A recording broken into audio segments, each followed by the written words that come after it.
Welcome back to the Fast Life Podcast, which is brought to you by Simpson Motorcycle Helmets. It's a new year. Get yourself a new lid to rack up more miles and memories in.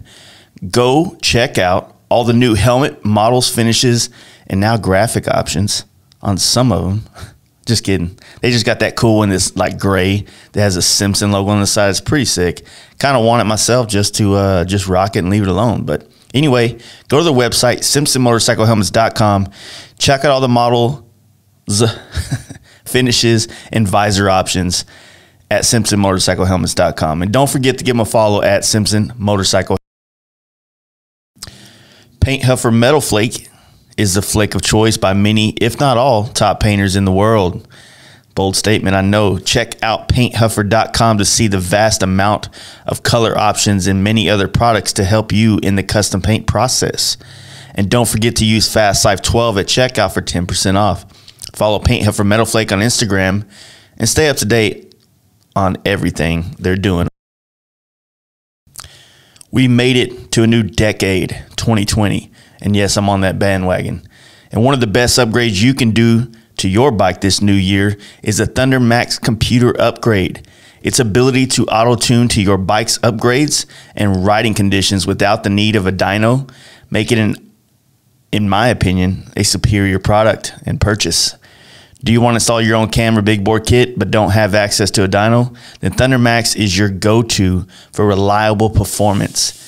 To check out their ECM applications and many other products to give your Harley-Davidson some new life, head on over to shoptmax.com and follow ThunderMax ES. I would like to welcome the Midwest bad boy Boosted Brad to our sponsor list.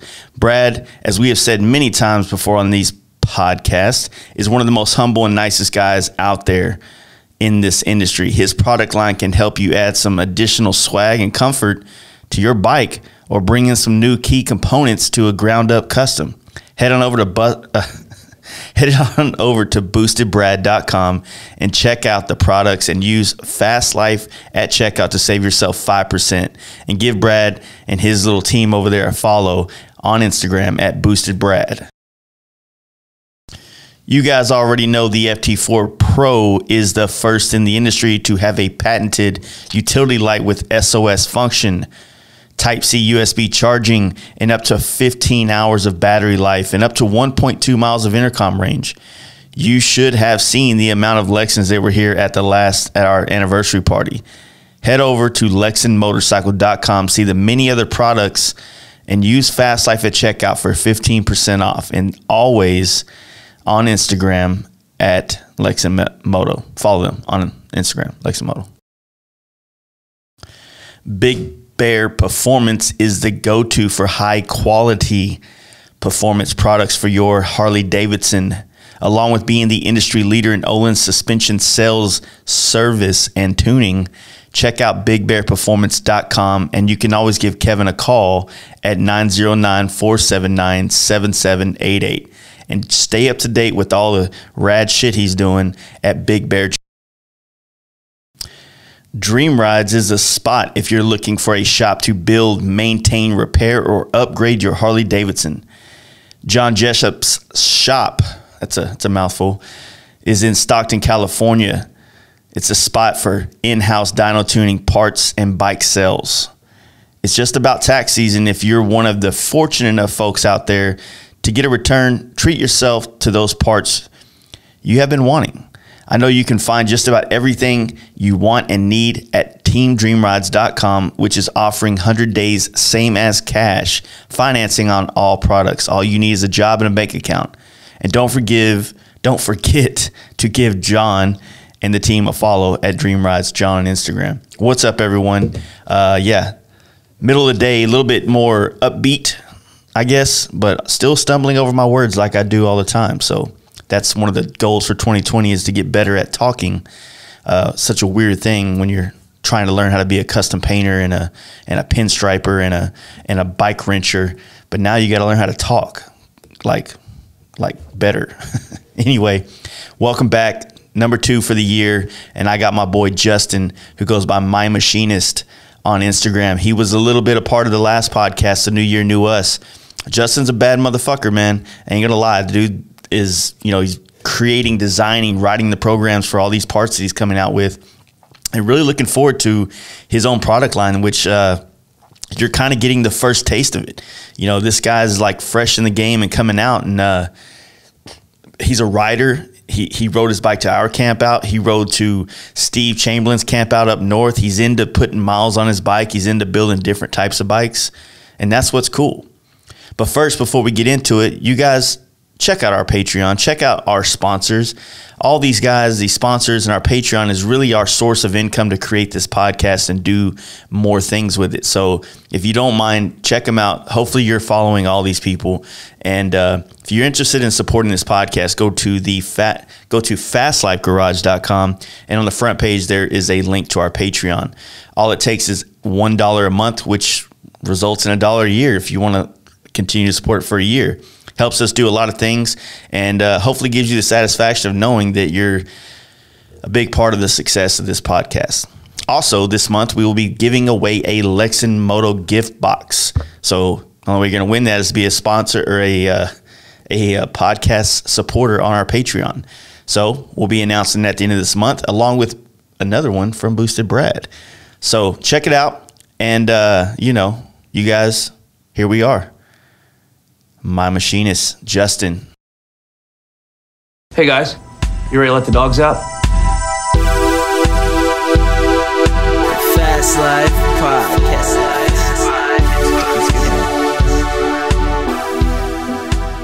All right, Justin, My Machinist. What's up? Are we live? Yeah. Does everybody say that at the beginning? Sometimes they do. No, yeah, it's slow start sometimes, especially if you haven't done one before. But once you get into it, it's it's been 2 hours already. Yeah, and you're yeah. like, fuck. I hear the same timeline when I listen to the podcast. Yeah, It's 3 hours is the one that people don't realize. Yeah. I'm like, all right, dude, it's been 3 hours. You're like, what? And I'm like, yeah. I have so much more to say. We didn't even talk about this. But My Machinist, where did you come up with that name from? So actually, a buddy of mine in Little Rock, Andy Howland Custom Cycles. Mm-hmm. I always made some knick-knack parts for him and still do. And he was like, oh yeah, that's My Machinist. And then he phrased it, and they're like, oh, it's yours? He's like, no, it's mine. First name mine, last name Machinist. So he always phrased it. So I just stuck with it and ran with the IG tag. Handle. How long you been doing machining and stuff like that? So I started when I was 20. So that's 16 years ago. And I've been through, this is my third shop. So I started the first one basically not knowing anything, just drilling, milling, squaring up blocks and shit like that. And then I was there for 4 years, and the last 2 years is when I started running as a CNC lathe and learning the whole CNC side of things, G codes and whatnot. And then I left there and went to Cabot, just Class A tooling, and then became their head programmer there, and I stayed there for 10 years. So you basically came into it. I didn't even know what calipers were. Yes, but you came into it in the computer age, not so much the. I started off manual. Okay. So yeah, everything was, that shop is old too, like from the 40s or 50s. Yeah. So a lot of old equipment in there. So I learned that side of it first, which I think is the best way to go. Yeah. Because you kind of comprehend how the machines work and whatnot, and then go to the CNC side of things. So was learning to do the programming complicated? Because it always seems like I'm not a computer person. Yeah, it seems like you can easily find somebody that can physically manually create the product, but the computer side of it is like a whole nother. Yeah, because you know what you want to do or how to get there. It's just that process you got to go through to get there, you know? Yeah, so when I was in high school, when I was doing architecture, the same program was AutoCAD that they would use for structural engineering. So doing like 4 years of those classes and a little bit of community college of it, you kind of learn a little bit of schematics for, machining parts and stuff as far as tolerances and shit. But it was like all decimals. Yeah. As opposed to like fractions was easier for me to understand. And plus, like, I wasn't like a car or a a nerd like that. You know what I mean? Yeah. When I was younger, I was like, oh, fucking, this would be a sick house. And, like, I like that movie Belly when I was a kid. You remember that with like DMX? And you remember that house he had? It was just all fucking modern. Yeah. That kind of shit inspired me to like want to be creative in that aspect. You know what I mean? So it kind of pushed me towards the architecture. So did you ever get into the 3D modeling of the? No, that wasn't. It was an option for AutoCAD that you could do that stuff, but just it was still like 2D plans, floor plans. Yeah. Oh, okay, right on. Which I think is cool to do. So I use SolidWorks, and SolidWorks kind of has a version of that as well, and it's pretty cool because you can go through and like through rooms, turn on light switches, shit like that, and like it's actually real life. So you know, after building all this shit, it's been so long. Like I've done lots of building projects like this over the years, but it's so annoying when you're doing all this measuring and shit, and everything's a 2x4, but it's 2. It's not. It's 3.5. Right. Like, and it's like, why can't you just make it fucking what it is? That way, all these things can work out. Yeah. So like trying to find like this finish wood to finish off things, it's like you need 4 inches, but it's only like 3.5. Yeah. It's like fuck, man. And the same thing with I did the tile in my dining room, and I actually drew it on the CAD because the box was like 6x12 or whatever it was. So I was like, okay, I'll draw it out 6x12. And I figured it all out perfectly, drew my line. They're not 6x12. Yeah. They're under. Yeah. So it like fucked me up in the end. But yeah, that's what always kind of, you know what, actually though, like working with those programs younger helped me adapt into Photoshop and into vector programming, which is what I use for like making stencils and stuff now. So it's just because a lot of the tools are the same concept, you know, but like, you know, you just have to learn to use it within the new programs that you're messing with. But what do you like doing more, the computer design aspect of it? I do. I've machined so much for so long. I mean, I don't mind it at all, but I love the designing side of it. So I can see the part. I have no patience, right? So I like instant gratification. So I can design a part and make it a 3D model pretty fast. And then so I know what I'm looking at. Then I go through the machining process of everything. So when you got into that gig, you started just kind of like apprenticing through that, or how'd you come into that? I mean, they actually paid me, but it was a buddy of mine. His dad he worked there for years, and like he just retired. He was like 40 years in, and he just needed like a helper, right? Yeah. Just to do knick-knack things. So he was the reason I even got into it. I didn't even know anything about machining or anything like that. So he's the one that taught me a lot on just calipers and mics and measuring and cutting and all that. And then I just kind of took it off from there because I love always building, working my hands and things like that. So it's awesome. You can think of something and physically create it, you know? So that's also cool. And that was the disconnect that I had in architecture, was not seeing the end product. Exactly. Like you can design it, but then you left it up into the hands of somebody else to make the creation, which completely, not that I ever designed anything that someone else would do, but I saw that, you know, when I simply, because my family owned body shops, so when I would go to a body shop, I got gratification of seeing what I took a wrecked this car to a nice, So it's like I realized that I wanted to be more hands-on, because I actually tried to get into construction because I knew that I don't want to sit in an office every day. Right. And but the construction jobs were just kind of like, I don't know, like there was an appeal to it. But there was also a part that was like, fuck that. It's when it's 110 outside, you don't want to fucking freezing. You know? But yeah, I didn't, you know, so I just kind of, it helped shape me in a sense. It helped me find where I really wanted to be at. Did you ever like the math side of it? That's what I enjoy. Like, I cannot spell still to this day worth shit, but I love Spelling's math. for nerds. Yeah. if I can do math. Well, it scared me as a kid, you know what I mean? Because going through school, like I don't have a solid, firm idea of how things should be, but I just know that it was such a letdown being in school because I wasn't good at certain things, or I just didn't have interest in certain things, but I was good at AutoCAD. So math in AutoCAD, you know, doing the architectural shit, I had it figured out. But you put me in the math class with fractions, I'm like, I don't get it. Or put test forms. I'm the worst tester. So you put it in test form, I'm fucking up. So I feel like the whole concept for me was just to get out of school as fast as possible and just try to at least have a degree, which I don't have any clue how I got that. Yeah. You know? Same. And my so like bad. You just show up, you're good. Yeah, yeah. But yeah, the math, all that stuff, I just wasn't good at. I loved things like history. I loved that kind of stuff because it was storytelling, you know, and it was interesting.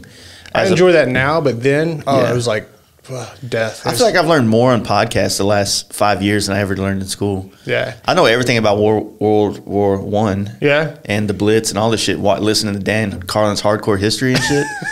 You know, and those kind of things are interesting to me, but it's all about how it's given, the information is given. So yeah. When I made the staircase out here, and I've already said this a couple of times, but I had to learn how to do the Pythagorean theorem. Yeah. You know, and it's like, you know, when I saw it and I started looking at the staircase, I'm like, all right, before I even started Googling it or anything, I was like, all right, I need to figure out, I know there's a math equation so that I can get the rise and how long of a stringer stair I need to buy. There's something here. How do I get, you know, a right angle? How do I get that distance between the two? Right. Right. And then I looked it up. I'm like, oh, this is algebra. Yeah. And I'm like, fuck, this is gonna be the first. I'm 37. First time I got to use that shit. You know.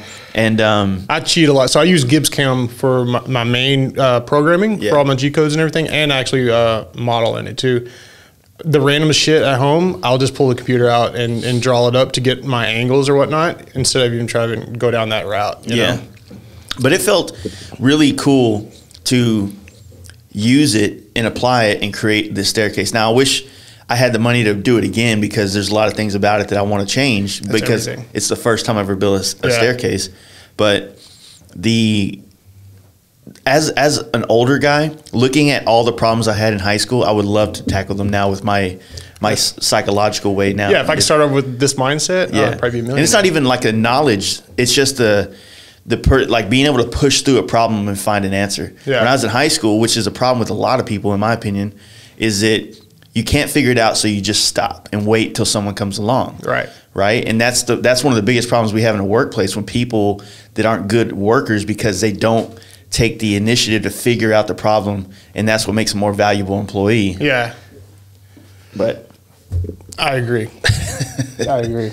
So it's you know, doing all that stuff when I was a kid, like I wish this mindset of just this like figure it out mindset would have been something I had in other careers I might have started. I would have found more happiness in it.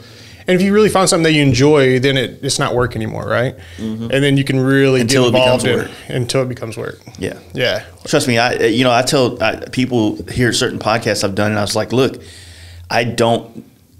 airbrushing to me now is not something that I look forward to. You know, it's a job now. It's a very emotional roller coaster, because, you know, back then when I was doing a skull, like I can make the skull look whatever the fuck I want, and nobody was comparing it to something. But when you're doing someone's face, you know, and you can literally take a picture next to it, there's a lot more comparison that needs to be. Are you hesitant to like post it? Because you're like, shit, now I'm going to get everybody's feedback? Well, fortunately, most people aren't that big of an asshole. There's a lot of them out there. But every once in a while, like someone will be like, oh, well, that doesn't look like him. I'm like, well, the picture I used, it looks just like that picture. Yeah. So, and that's my thing, is I airbrush what I see, you know. So I get those guys that got like beat up old ladies and like, hey man, I want to take my wife and put her on this body. So I don't do plastic surgery with airbrushes, dude. Yeah. Like just like those tattoos of faces. I don't do it, but it's a workup, man. But once I start seeing it come together, then all that emotion of like insecurity just flushes out, and then I'm like stoked to finish it, and then everything's great. It's I'm on the downhill of the roller coaster. And see where I mess up on my parts too. I know what I want, and I know what I want to make, and then I'll like send some people like, hey, what do you think about that? And then they start changing it or wanting changes, and I'm like, that's not what I envisioned. And I'm like, I should never even send it to you, you know? There's got to be like this level of confidence to where you just put your shit out there, and you don't allow people to make. They either like it or don't, right? It's yeah, and the problem is that we live in a world now where everybody feels like they should have an opinion about something, and when you give someone the opportunity to give the opinion, even if they don't have anything, even if there's nothing wrong with it, they decide to make something like, oh well, since he's giving me the chance to give my opinion freely here, let me just make some shit up. You know what I mean? That's my friends. Like I feel like they keep me very humble, because they're like, what about this? What about that? You know, they just pick it to death, which sucks sometimes because you work so hard on it. But you know, I guess you need to be brought down every once in a while, so where you don't get so big headed, right? Yeah, that's what my buddy Brad does. Just shit's weak on everything I do. So it just kind of brings you in a level spot. Well, I wouldn't say that like doing cool stuff and posting it is it doesn't really put me on a pedestal or anything in me mentally.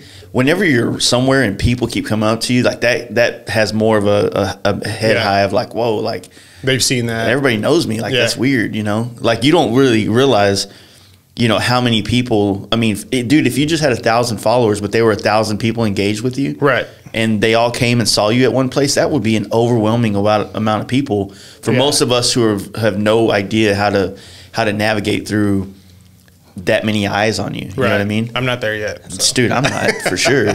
How many followers? You have like 30,000, right? Yeah, but I mean, like of those, it's probably only, I'd say there's an average of like maybe 1,500 people that constantly engage with what we got going on. And then there's another 1,500 people that you know are just creeping. Yeah. And then the other people either not on my fucking algorithm or whatever the case may be. Yeah. So I like to say is that's why I always tell people if you have a smaller follower count, like you can be more engaged with those people and you can build a big business off of 1,000 fucking people. I hope if so. you had 1,000 customers a year. Oh, that's huge. Yeah, dude, it's ridiculous. 250 would be huge. We're not fucking selling flannels and shoes though, man. No. Like if we did, then 30,000 flannels. Which this many party times? Should be sponsored by them because, geez, goddamn. I try to make a point not to wear Dixon down here because I just look around the whole place is Dixon. Yeah, I don't wear Dixons around motorcycle parties. That's a family attire, right? Yeah, it's like you take a Dixon outside of our circle. Yeah, you know. It's almost like wearing on the way back or on the way down here. I was like, dude, I can't bring these flannels because I'm gonna turn around. There's 6 dudes wearing the same shit. Exactly. And this morning before I got dressed, I was like, should I wear this flannel? I'm like, my wife goes, you better check with all your friends and make sure they don't wear that. I was like, I'm not wearing a flannel. Dude. Yeah. Still on my sweatshirts. Made a point. Yeah. So, how did because before like the Harley thing, you were building some other bikes. Like, where did motorcycles start coming into play? So we'll go all the way back. So when I was 8 years old for Christmas, I have a brother and 2 sisters. There's 4 of us. We all got motorcycles for Christmas. God damn. So we're not rich at all. So motorcycles more important than the house and food at my parents' place. But so I still believed in Santa Claus somewhat, right? Mm-hmm. So they put them all in the living room like Santa Claus put them there. And so I got a YSR 50 because every 8-year-old needs one that does 60 miles an hour. My next sister got a moped. My other sister got a YSR, and then my brother got like a KZ 1000 or whatever it is. God damn. Yeah. And then so I had that from 8 till I was 12. I sold that and bought a 250 Ninja, and then had that till I was 14. And then I had a CBR 600 F3. I think everybody had one in their day. Yeah. The Smoking Joe's yellow and purple. Yeah. That thing was rad. And you had that in high school? Yeah, 14. Dude, how do you not have AIDS? I know. My wife's listening. So. Have y'all been together since high school or what? No, just a little out. We've been married 10 years. We've been together for like 13. Don't quote me on that. So, there was like one dude that went to my high school that had a bike, and I wasn't into bikes or anything back then, but I just was like, that's cheating.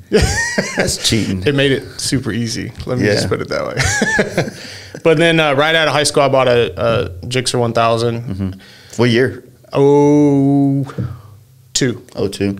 Yeah, that was my first one. That was a fat one. My first magazine bike that I ever did myself, like built or whatever you want to say, was an 02 1000 that I'll show you pictures of it somewhere. But yeah, dude, I used to love those because when I used to do wheelies, those bikes were bigger. And it was more stable. Yeah, like you can get them up in the air and hold them, for me, way nicer than if, like I had an 07 1000, I had an 06 1000. Yeah. And the 06, like I could wheelie it easily, but it was so they kept jerky. getting lighter and faster. Yeah. After the 02, I bought an 04. And that thing was like super narrow. And that was when I was telling you about, I did the neon orange with the question marks all over it. It won best of show. In Little Rock, that's not saying much. And then, so I sold the 1000 and ended up buying a Busa, which I think is the best all-around sport bike. Yeah, for sure. I had an 08 when it came out.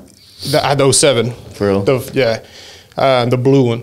And then I got into drag racing then. So it was like lowered stretch, nitrous and all that. That was a fun bike. Mm-hmm. I would still have another one for sure. Nice. I wouldn't mind it, but every time I look at one and I go sit on it, my belly hits the tank, and that's the most. Maybe I shouldn't because I hadn't, like, since I've grown this belly. Yeah. I hadn't rode one. Yeah, dude, it sucks. really makes you feel like a fat piece of shit. Yeah, that's why I love my Road Glide. Yeah, that takes a I feel load. small. But so after the Busa, I sold it, and then me and my wife bought a house, and then I think it was like a year or so I didn't have anything, and I was like everybody else watching the whole era of choppers and shit. So I wanted a chopper really bad. So I bought a. Have you heard of Saxon? Yeah, remember those? Were they out of Arizona? I think, like everybody else. I guess Everybody pretty much was. And so I bought a Saxon and then did it the Pagan Gold and black, and I had it for a few years. That thing was rad. It was fun. Yeah. And then obviously sold that, and then got the Road Glide now, and then the FXR. So. What about that? You built a bike, didn't you? Did you do one for hand built or anything like that? So yeah, I have 2 in hand built. The first one I did was the Zuccotti. I took a 78 GS 750 and then a 2008 Ducati 1098 or 1099 and like merged the two. So I did a single-sided swing arm on the back, the wheels, all that. It was super rad. That was one I got into Cafe Racer magazine with. Oh, okay. And made the cover, so that was rad. Nice. The first magazine on the cover. It's probably the last magazine going to be alive too, but hey, I made it before the time. And then also an XS 650. Yeah. Super stretch and low. It's kind of a weird deal. We just I built it in my office up at my last job. Just fucking around, super cheap. So did you ever get into so you had the machining stuff down, did you ever get into the welding side as well, or? I did very, very, very, very little. So I'm not a welder by any means. Yeah. I want to, but stay in your lane, right? Like I just need to do what I do, and I want to know everything. Like I want to do sheet metal, I want to do it all, but I hadn't had the time. Dude, I honestly believe, because that whole concept right there has been something we've been talking about. Is like if you do the same thing forever, you can really find yourself in a mundane place. Yes. And so that if you don't push yourself, like, and everybody's like, well, it just gets boring. I'm like, no, I learn every day. Like I try to learn new stuff. There's so many machining companies out there that make end mills and tools and stuff. They're still learning stuff. So, I mean, if you just keep pushing yourself, it's going to keep being fun, or you find new ways or stuff like that. That's the way I look at it. Yeah. If you don't, or if you think you know it all, you're fucked. Yeah, I guess I could see it on this side of the way, that side as well. I just, like I said, doing this, repetitive paint jobs over and over and over and over again. Yeah. It's cool because you get it down and you can stay in a part of your lane, but that release of just when you do something else that takes a different type of creativity to do, to me it inspires me to just try some new shit. You know what I mean? Like it kind of refreshes my brain because I've been thinking about this for a little while, and now I get to come back here with a fresh mind. Yeah. Like I've always told people, like I've had this hard thing. Like I've always had another vice outside of painting and motorcycles where I can completely, for whatever time I'm doing this other thing, not think about bikes and shit. But otherwise, I'm laying in bed all night fucking thinking about bikes, paint jobs, ideas, this, that, and the other. Yeah, I thought I was the only one. Yeah. Yeah, I used to, when I first, like 06, 07, I used to go play golf. And that costs way too much money. You know what I mean? And it's time consuming. That's my son's sport. Yeah. And so you end up spending a lot of time. Like, you should be at work, but you want to go play golf. And it's not a 30-minute game. Yeah. It's like all day. And then you start making a little bit more money in life. You're like, fuck it, man. I'll just, join a clubhouse or some shit, And the next thing you know, you're like, you're in it. I'm playing golf twice a day and on Tuesday, and I should be working. I always wonder what all those dudes do. I'm like, damn, the golf course there's always people at the golf course. Like, nobody has a job, Yeah. Retires. Is that what it is? I guess they're retired. They just, got that old money. But yeah, that's what, so my father-in-law was big into golf, and Hudson, my son, he wanted to start playing, and which is great because it's a lifelong sport, right? Yeah. And he loves it, and he's pretty good. He's 8 or 9, sorry. Oh, hell yeah. Good age. So he's been in it for like 3 years now. So I think there's a lot of business deals made on the golf course. Yeah, there is. Yeah. And, no, but that's a good sport to do because it is a very lucrative sport to play. And you're not getting punched or hit or running. You're not getting CTE and that shit. Yeah. But sure. but no, like doing that, and then it turned into, I do video games is a better thing too, because you start playing a game or some shit and then you're like literally lost in the story of the game. Right. Like I can't play Call of Duty because I'll just get pissed from little kids kicking my ass and shit. But just getting lost in something and then the riding cross country shit became my new vice. I'd see, that's what I love, and I didn't think I would love getting into your head as much, but I love riding by myself now. Like when I went up to Steve's campout, that 1,000 miles of just by yourself in your head, it's actually like refreshing. Very therapeutic. Yeah, for sure. And that's the way I like to do when I'm like machining and stuff. I like to be by myself, in my own head, in my own thoughts, and then I feel like I get a better product that way. Yeah, for sure. So, what do you think your look is that you like about, if you could compare it to anything? On the machining side, or like we all have our inspirations, right? Yeah. I'm kind of all over the place, right? Yeah. So right now I'm real big into this whole like tool pass and rough finishes in certain spots, to give it some texture. Yeah. So that's what I like right now, and that's the FXR I'm doing right now. That's kind of like the theme, is a lot of tool pass, a lot of machining. I literally sit out in the garage and just look at pieces. And then I'm like, oh shit, I can make that, So I'll sit out there and draw it, and then the next day machine it. Yeah. So I have a lot of machine parts built up for that thing. Nice. See, it's funny how like the billet chopper era took place, and now we're kind of coming back into a billet era. For sure, because I hear everybody like making fun of the billet chopper area. I'm like, fuck, like my whole shop is full of that shit. It's the same stuff, right? Yeah. It's just how you place it or make it. Yeah, it's the same thing with paints. Like the paint's the same paint they did in the 70s, 80s, and 90s, or not that far, but like that old school look. Panels, just doing it differently now. Yeah, and putting it on different bikes. Yeah, which changes everything. And now you're a new creator, right? Yeah, inventor. Yeah, but no, that is the case. Like the machining stuff. But like you could buy a welder and some hammers and a plenishing hammer and fucking English wheel and start making a lot of cool shit. And it seems like a much more cheaper buy-in for that, as opposed to there's a program that you have to have and a computer and the knowledge. Because I've even like still this day is I'll get new programs, or like, hey, like Fusion 360 like offered me to try their program out. It's super easy. But if you're used to the same thing every day, and then you throw some new program in there, you're lost. You're like, you know what you need to do, but you don't know how to get there, or what button to click. So that part of it sucks when you learn new programs. Do you think that like being a manual machinist prior to the it helps tremendously? Yeah, because I've like taught a lot of younger people, and they just come in off the street straight to CNC stuff, so they don't comprehend like how to hold it, or you have to think about the whole process of your part before you even start, because you got to figure out how to hold it on each operation. So I like to envision every step and in the end process to know where you need to start at.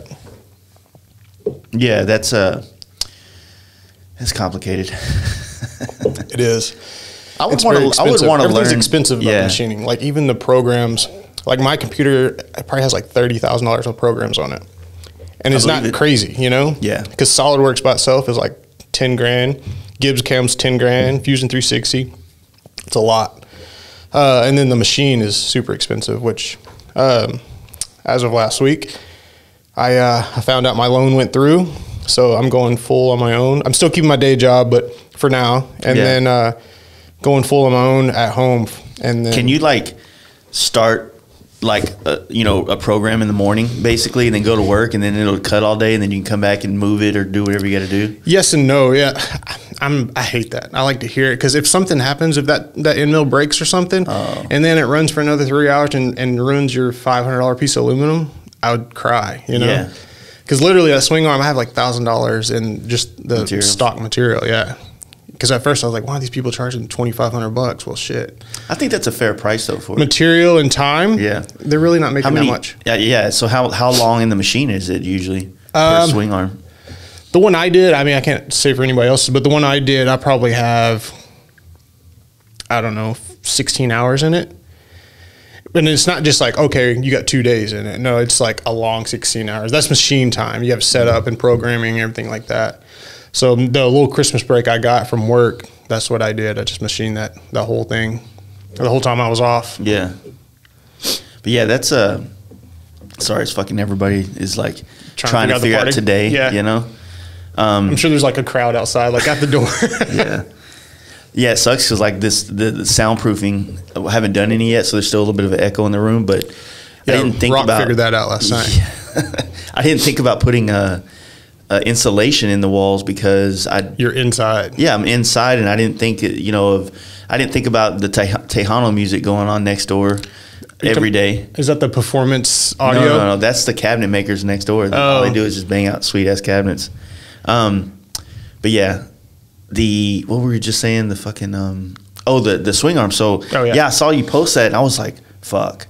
You know, because like here's the deal. Like I met you at our campout, right? Yes. And then the second one for you? The second one. So the one that was I guess last year, now since it's the fourth. Yeah. So and then I saw your I don't even think I followed you then. And then I saw, your triple tree setup that you created and designed and put on the bike, and then all these, and then after following you, I see all these cool trinket parts. Yeah. But I don't really know the world of machining, right? So I don't know if there's some threshold to where like, I can make these kind of parts, but I'm not quite on this level yet.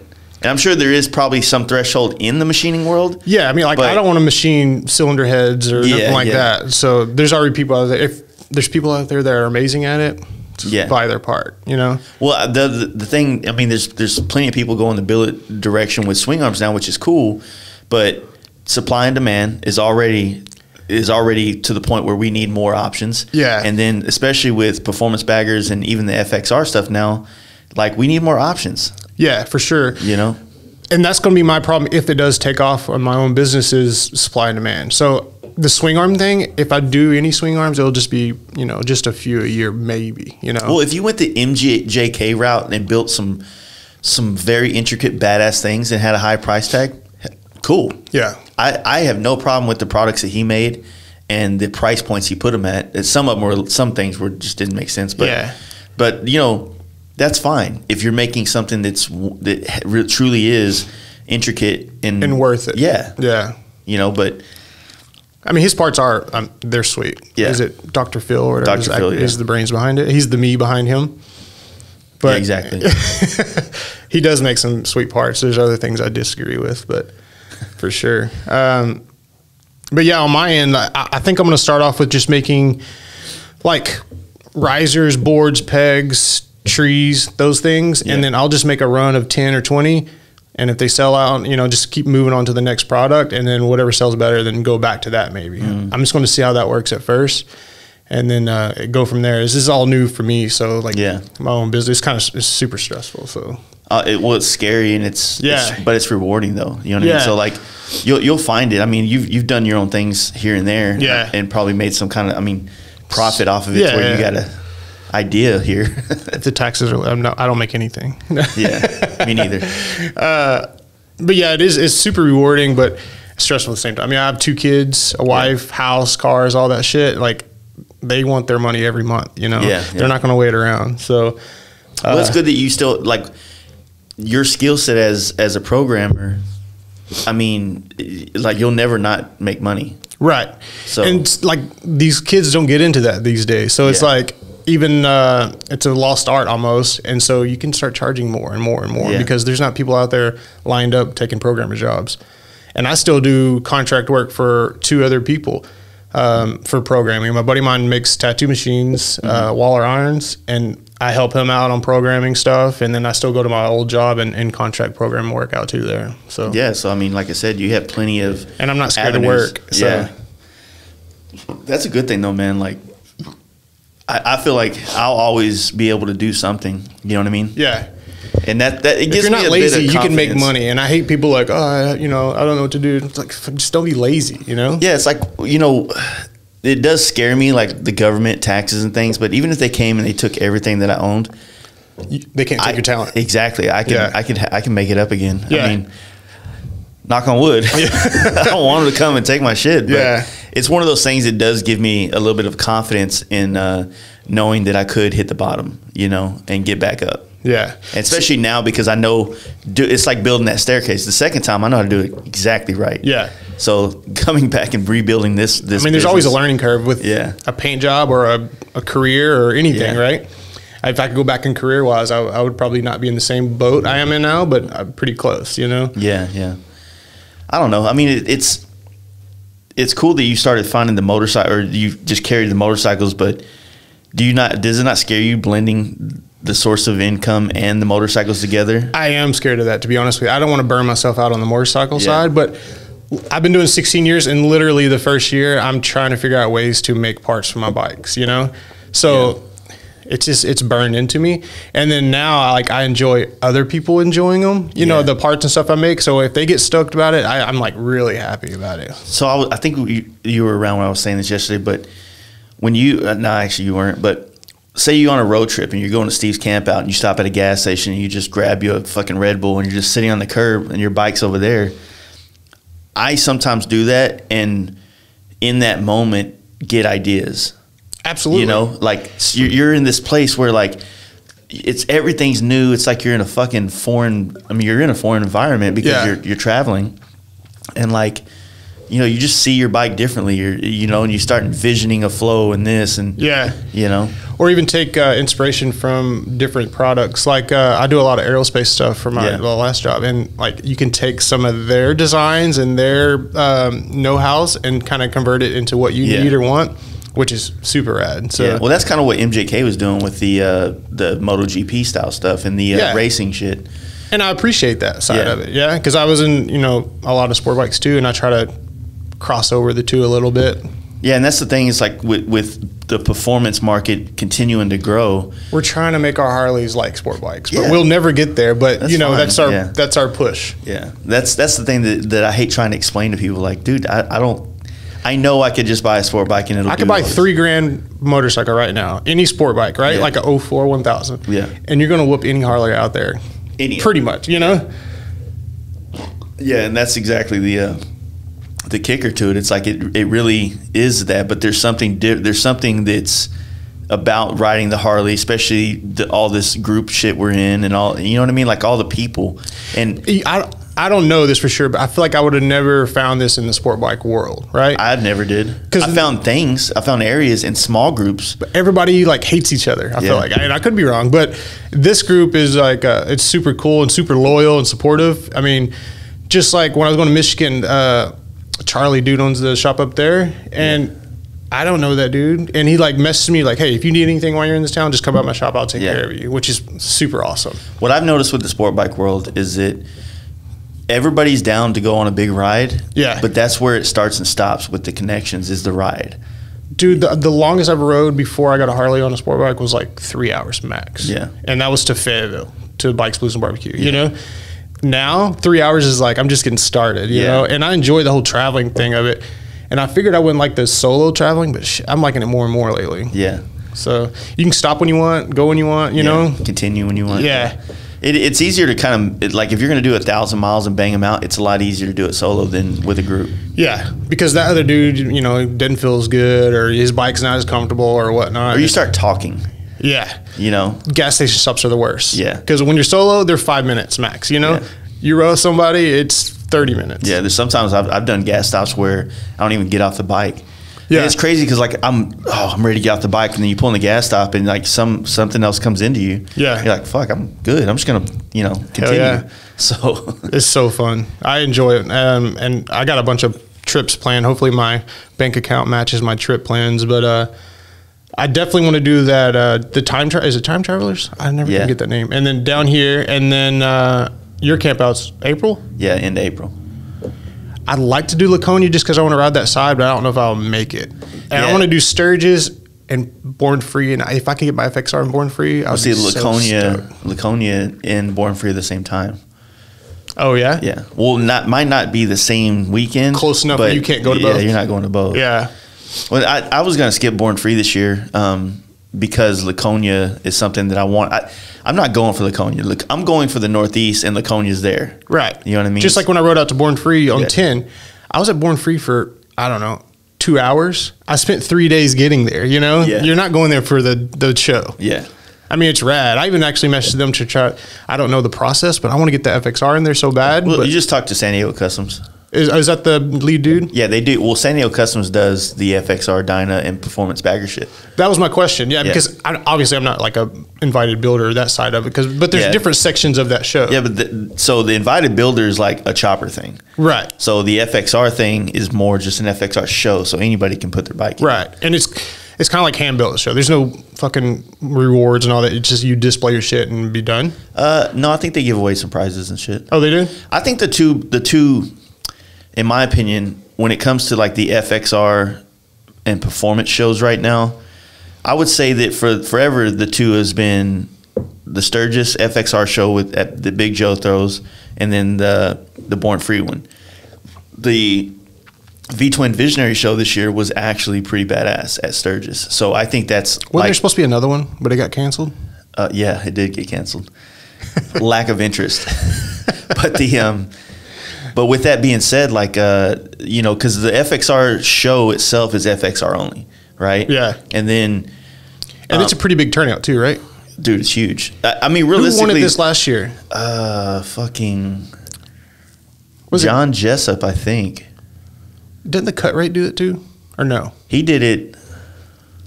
I don't think he's done Sturgis yet. He did. He won the year. You going to Sturgis this year? Yeah. You are? I want to. I want to ride that XR. Yeah, that'd be cool. No, I say that. I'm like, fuck that. My Cadillac. Exactly. The FXR show in Sturgis this year was huge. It was really big. Yeah. And then the next day was the Performance Bagger show, or the Performance V-Twin Visionary show, which was really good as well. Was it just baggers, or you can do everything? It was like Softails, and that's the thing, is that the Softail market is becoming a major player in the performance scene. Yeah, like Marks is a ripper, dude. And so you have how would you say it? Like, you have all these shows that have been Dyna, FXR, and now the performance baggers are starting to get a spot. Yeah. But the Softails are like, hey, what about us? Yeah. And there's some legit. I mean, and there's a lot of product coming out from them, right? Oh, I think Olin's was doing the rear. Olin has the rear shock now. They got drop-ins for the inverted plus the normal ones. They got it. They're dialed now, man. They're good ass bikes to get, and they're not that expensive for that kind of power. You know what I mean? Yeah. You can get that fucking new Street Bob standard. That what is it? They got a new one coming out that's only $1,000 more than a Sportster, but it's just bare bones. So if you're gonna build one, they should offer that. Like, what's the Street Glide version? The Street Glide standard. Yeah, like they should. Or Electric Glide standard. Every one in the standards. They do the fucking Road King like that. It's game over, dude. Keep your fucking radio. Keep all that shit. Yeah. I put, like, when I rebuilt this Road Glide, I put all JL amp speakers. I haven't turned this shit on ever since I got the Lex in my helmet. Like, those might be little B speakers, but you can hear way better than the speakers on your bike. And every other person's not listening to your well, shit. that, and like nowadays, the way we ride these baggers, like, we all wear helmets now. Yeah. And so, like, you have to have a blazing ass stereo to get through the helmet. Yeah, and the wind. And yeah, I'm over it. Yeah, I'm over it too. I'm like, hey, dude, just, save your money on that stereo. Get a Simpson helmet painted by the Fast Life. And it's still cheaper than a full stereo system, like a good stereo system. And you're not annoying everybody else, and Yeah. It doesn't matter how good the song Keep your is. Kid Rock music to yourself. Yeah. It doesn't matter how good the song is, man. Like, if you pull into a gas station, if we're having a conversation at a bike show or bike event or a fucking gas station, you pull in blazing anything. Yeah. And I'm not drunk. If I'm drunk, it might be cool. But if I'm sober, you're annoying the fuck out of me. If I'm drunk, it's probably worse for you. But yeah, man, I'm over that shit. The headset was a lifesaver for me, especially solo. Yeah. Like if my kids or my wife calls, you can just answer it, and I'm like, "Can you hear me?" They're like, "Yeah, perfectly fine," which is crazy. Yeah. So there's no guessing, and sometimes I always keep my phone in my pocket. So if somebody calls, I'm like, "Shit, is it something important?" And then you have to get it out and all that. So that eliminates all that. It's awesome. Yeah, I dig it, man. I was never really into that stuff because I just. I was just kind of new. I mean, I've only really been rocking helmets on Harleys since the January of 2017. I've made fun of every person that wore a helmet on a Harley. Mm-hmm. And I think my dad still does. Like, he never wears a helmet. And it's just the old school way. Yeah, exactly.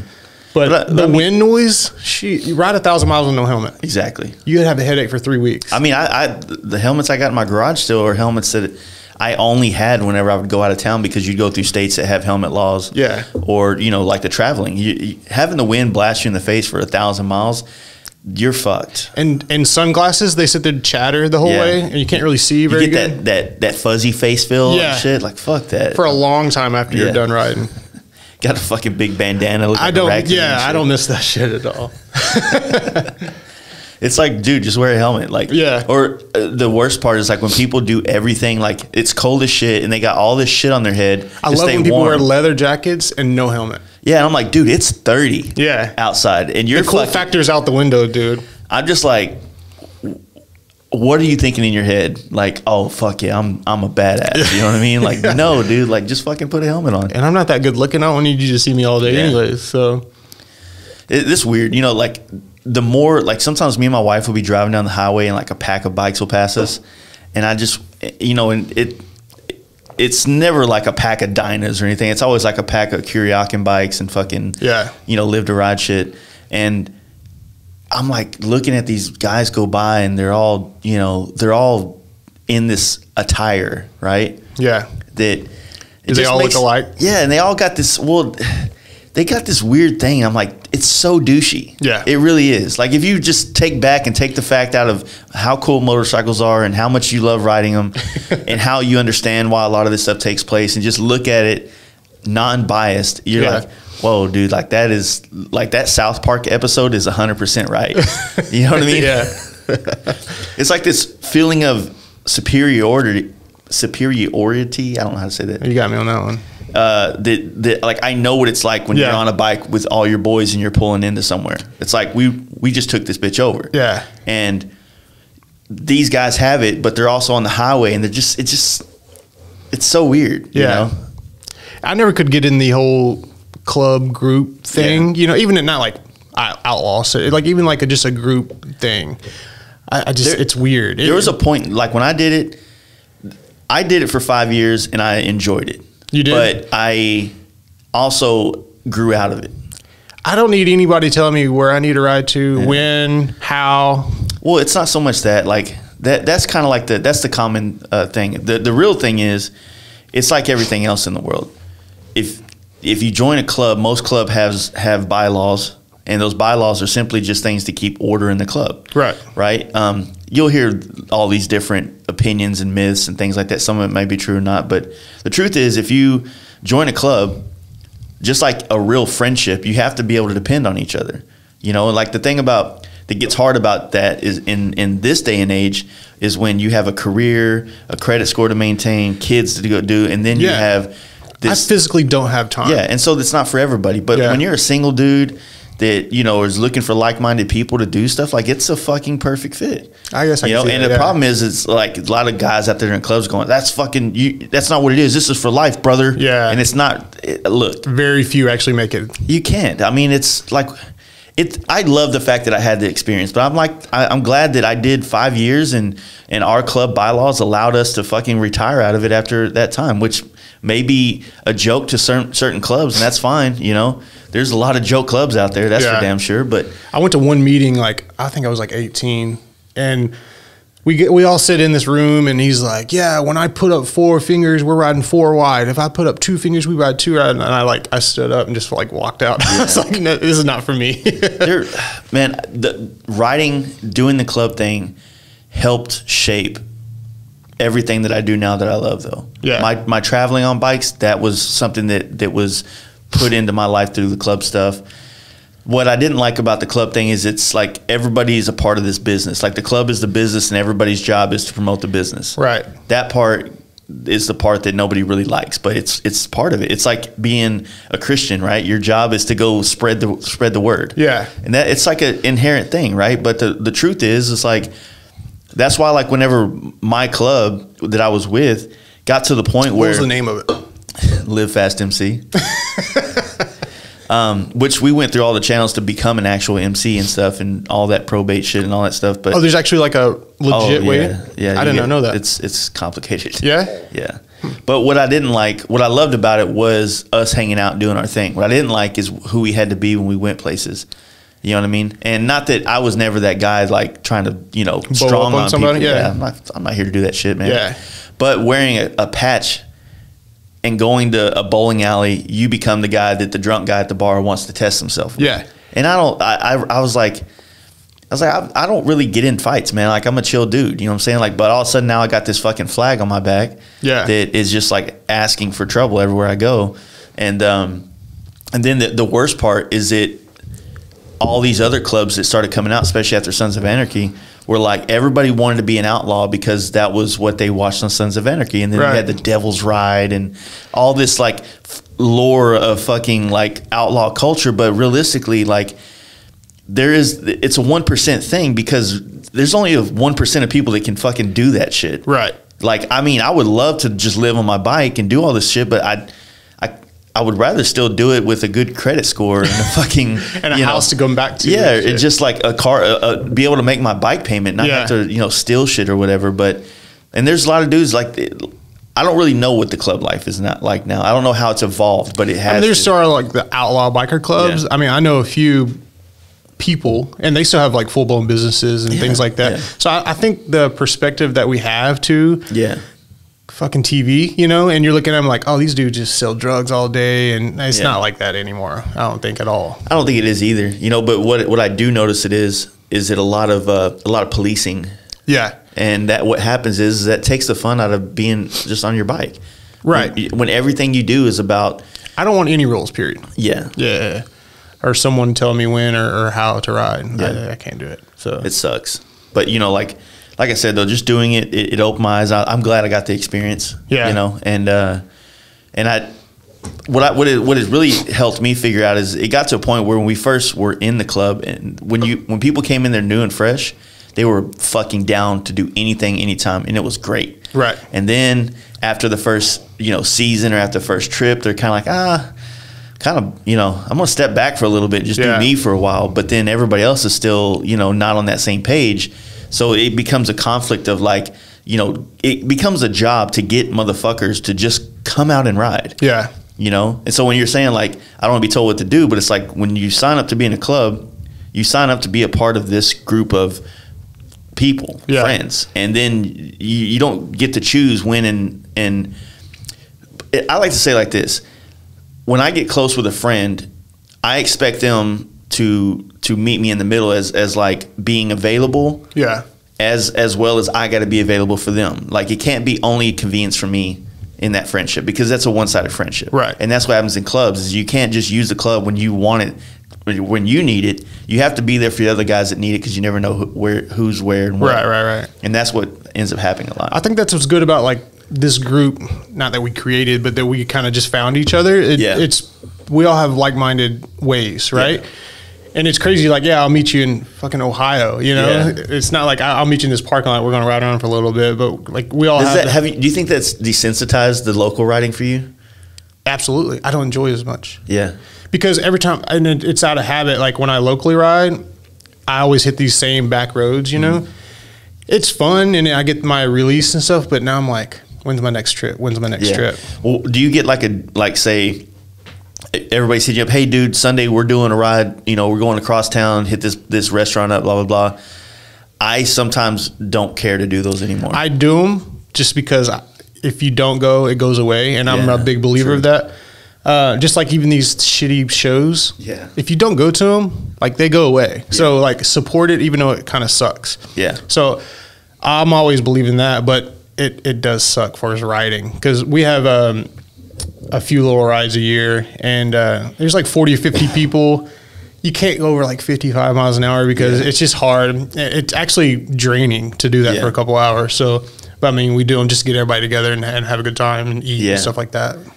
Yeah, and you're in Arkansas there, Little Rock, so you got some good ass riding around there. Yeah, like right outside of Little Rock, there is great riding. Highway 7, Hot Springs that way. Yeah. And Fayetteville up north. Yeah, I love Fayetteville. Have you been to Bikes, Blues, and Barbecue? Yes, I've been there once. James Carter lives up there. He's a seat maker. He's done a lot of the stuff in the big wheel world and just really, really badass seat guy. Still there? Yeah. Right there. What's the town just north of Fayetteville? Rogers? Springdale? Springdale. Yeah. He's a good dude. I'm actually supposed to be that street glide down there. I got to make a seat pan and take it up for him. That's the next on my list. I got to do a seat pan and then a local dude, Joe Warren. He did the seat on the Zuccotti, so he's gonna do the seat on the FXR. Yeah, it's the only thing is like James does seats where they're a little bit more flat, and with this Street Glide it'll work. But like if I was gonna do one on the big wheel bagger style, it looks great looking at it. Yeah, but riding it is not as great. There's nothing cupping you in the seat. Yeah, you know? And did you see Jesse's bike Jesse James, his Road Glide he posted? Yeah. Did you see his seat? I didn't see a seat, but I was just like, he was the biggest hater of baggers ever. And now I look at he's got mids, he's got inverted front end. I'm like, whoa, somebody's listening, you know? Yeah. So that thing is awesome, but don't hate it, you know? It's like he took a picture of something else, but that was in the background. Yeah. It's like, we see you creeping over there, motherfucker. You know what I mean? But it has that chopper style, our big wheel bagger style flat seat. And like, I'm so used to that kick up. And after riding it with that support, I can't go back. You know what's annoying to me is like, there is a lot of the things that we do on these bikes is because it has a function and it's becoming a look, right? Right. The way the seats look, the way the bars are. But remember before like the chopper days, they didn't give a fuck what it felt like, right? Yeah, it was just as long as it looked good, you can just tough it out a little bit, you know? Because my chopper, I set so low, my rake was so high. Dude, 5 minutes, my shoulders are tired, my arms are asleep. Now it's like, how comfortable can I get it? Yeah. How long can I ride it? And does it work? Yeah, so with that being said, like you see these guys that jump into it or they want to come into it, they're like, I want to do everything, you know, else, but I'm not doing the bars. I'm still doing ape hangers. I'm like, man, like just try it, dude. Yeah. Just fucking try it. Yeah. Well, I don't want to be like everybody else. I'm like, then fucking go get an Indian, dude. You challenge is calling. Go get an Indian. Put you some fucking 8 window bars on there, whatever the fuck those things got to be called. T-windows. Just call them fucking queer bars.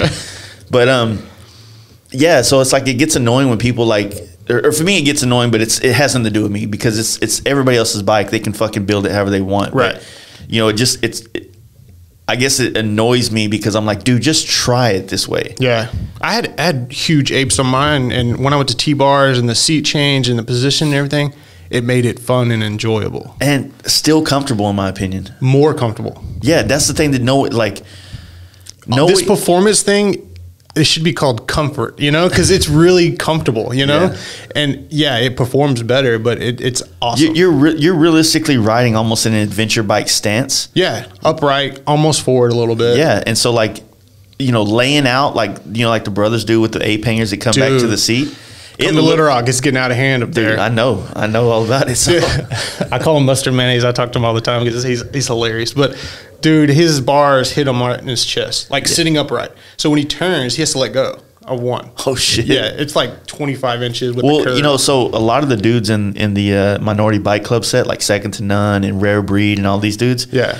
Dude, when I got into the big wheel shit, I used to paint a lot of these bikes, and a lot of these dudes from like Cali and shit. They were doing performance baggers, but they were just doing them with these ape hangers. But they were doing chain drives, fucking gearing. Monster mode. I watched YouTube videos of them way before I even had a Road Glide because they were riding wheelies on those big ass wheels and everything way back then. Yeah. We should actually give them more props than what. For sure. They were bringing in this, because they like to race jobs. It. Yeah. They wanted to race. They do those NASCAR paint jobs and shit on the bikes. I still like them. Yeah.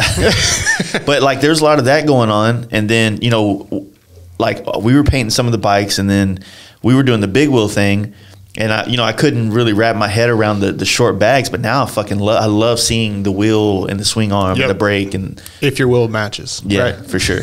Well, that's the thing about them is they would talk shit about that because you know, hey dude, don't put, because that's what everybody did with big wheels is they just leave a stock wheel. Yeah, you didn't see it. Yeah, and then I had stretch bags on mine before too, and a stock wheel on the back and a big spoke on the front. I had a set of matching wheels for my white bagger, and I just never put the real one on because I didn't feel like taking it off. Really? Yeah. I had a matching wheel, and I was like, this one's still got a good tire. Yeah. It's working. I'm just gonna leave it alone for now. But now what was I saying about that is fuck. So yeah, they did the handlebars like that a lot.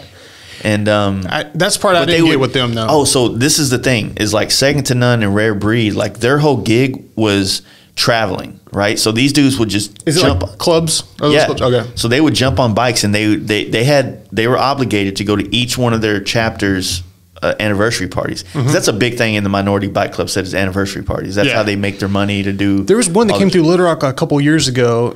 It was all black, but they came from all over. So that was probably the. They go to different cities every year. Roundup. I forgot I've been to one because they had one in Waxahachie at our track. But It's the Black Sturgis is what it is. But it was super cool. Everybody was cool. There was no problems. Yeah. It was awesome. And these people came from all over. Exactly. I feel like we couldn't do that. I don't know why. We have Born Free. We don't really have problems when we go to places. But I guess FXR, what's that one they go to different cities? Different cities. They were in Arkansas. Just FXR's meet up in the north. That's the FXR Jam. The FXR Jam's always been in Maggie Valley. They just tried to do something different because just that one time. Yeah, because they were trying to get more of the West Coast guys to come. You know what I mean? And it's Maggie Valley's in what? North Carolina. Okay. It's right on the border area of North Carolina, Tennessee. Is that where Wheels Through Time is? I believe so. There's a museum there. Yeah. I haven't been yet, but have you not went to one? Not yet. I was on my way to the one in Arkansas when the bike got stolen at HBI. Yeah. So, are they going back to Arkansas? Do you know? I don't think so. Well, John Jessup started the West Coast FXR Jam, and it's like North California or something. Yeah, it's a haul. Yeah, I looked at it and I was like, "There's no way." It's in the mountains up there, but it looks like a sick ass place, man. Yeah. Any riding up there is great, but Maggie Valley, dude, the whole Smoky Mountain area, dude, fucking amazing. See, I hadn't rode any of that. West once, and then up north to Michigan. I want to do Sturgis for sure, but I want to do more east side. So this year's my east thing because I haven't done any of it. But like I think I was telling you last night, our Sturgis trip is going to be a 2-week trip, but we're also going to spend the second week going further out west and then coming back to Texas. So you are going to do all that for sure? Yeah, we're going to set it up to where, and we're going to be staying at this campground like I was telling you this year. That way anybody can come. But, because a lot of the guys are talking about doing a house. I've done the house things before, but the problem is that you can only book houses in Sturgis for 1 or 2 weeks. You can't go, well, I'm going to be there Wednesday to Wednesday. And they're like, you just screwed us out of a whole week of work, of renting this place out. So it's like usually a Friday to Friday, right, is how they want to book their houses. That way they get the most out of the 2-week Sturgis trip. So are y'all camping in Sturgis? Yeah. Or camping the whole time? Camping in Sturgis. When we go out further, what we usually try to do is we'll find cool places to camp, and then we'll find cool places to hotel. That way we get a mix of it. That way, you know what I mean? So it's not you need a shower and a bed every once in a while. Well, dude, all the campgrounds nowadays have nice ass shit. Like the campground we stay at, the Days End in fucking Sturgis. Yeah. Fucking phenomenal showers and bathrooms. Oh, no. Cleaned every 4 times a day. You walk in there, you don't even have to wear fucking flip flops when you take a shower in that bitch. It's so clean. I wish I had pictures of the Michigan shower. Son.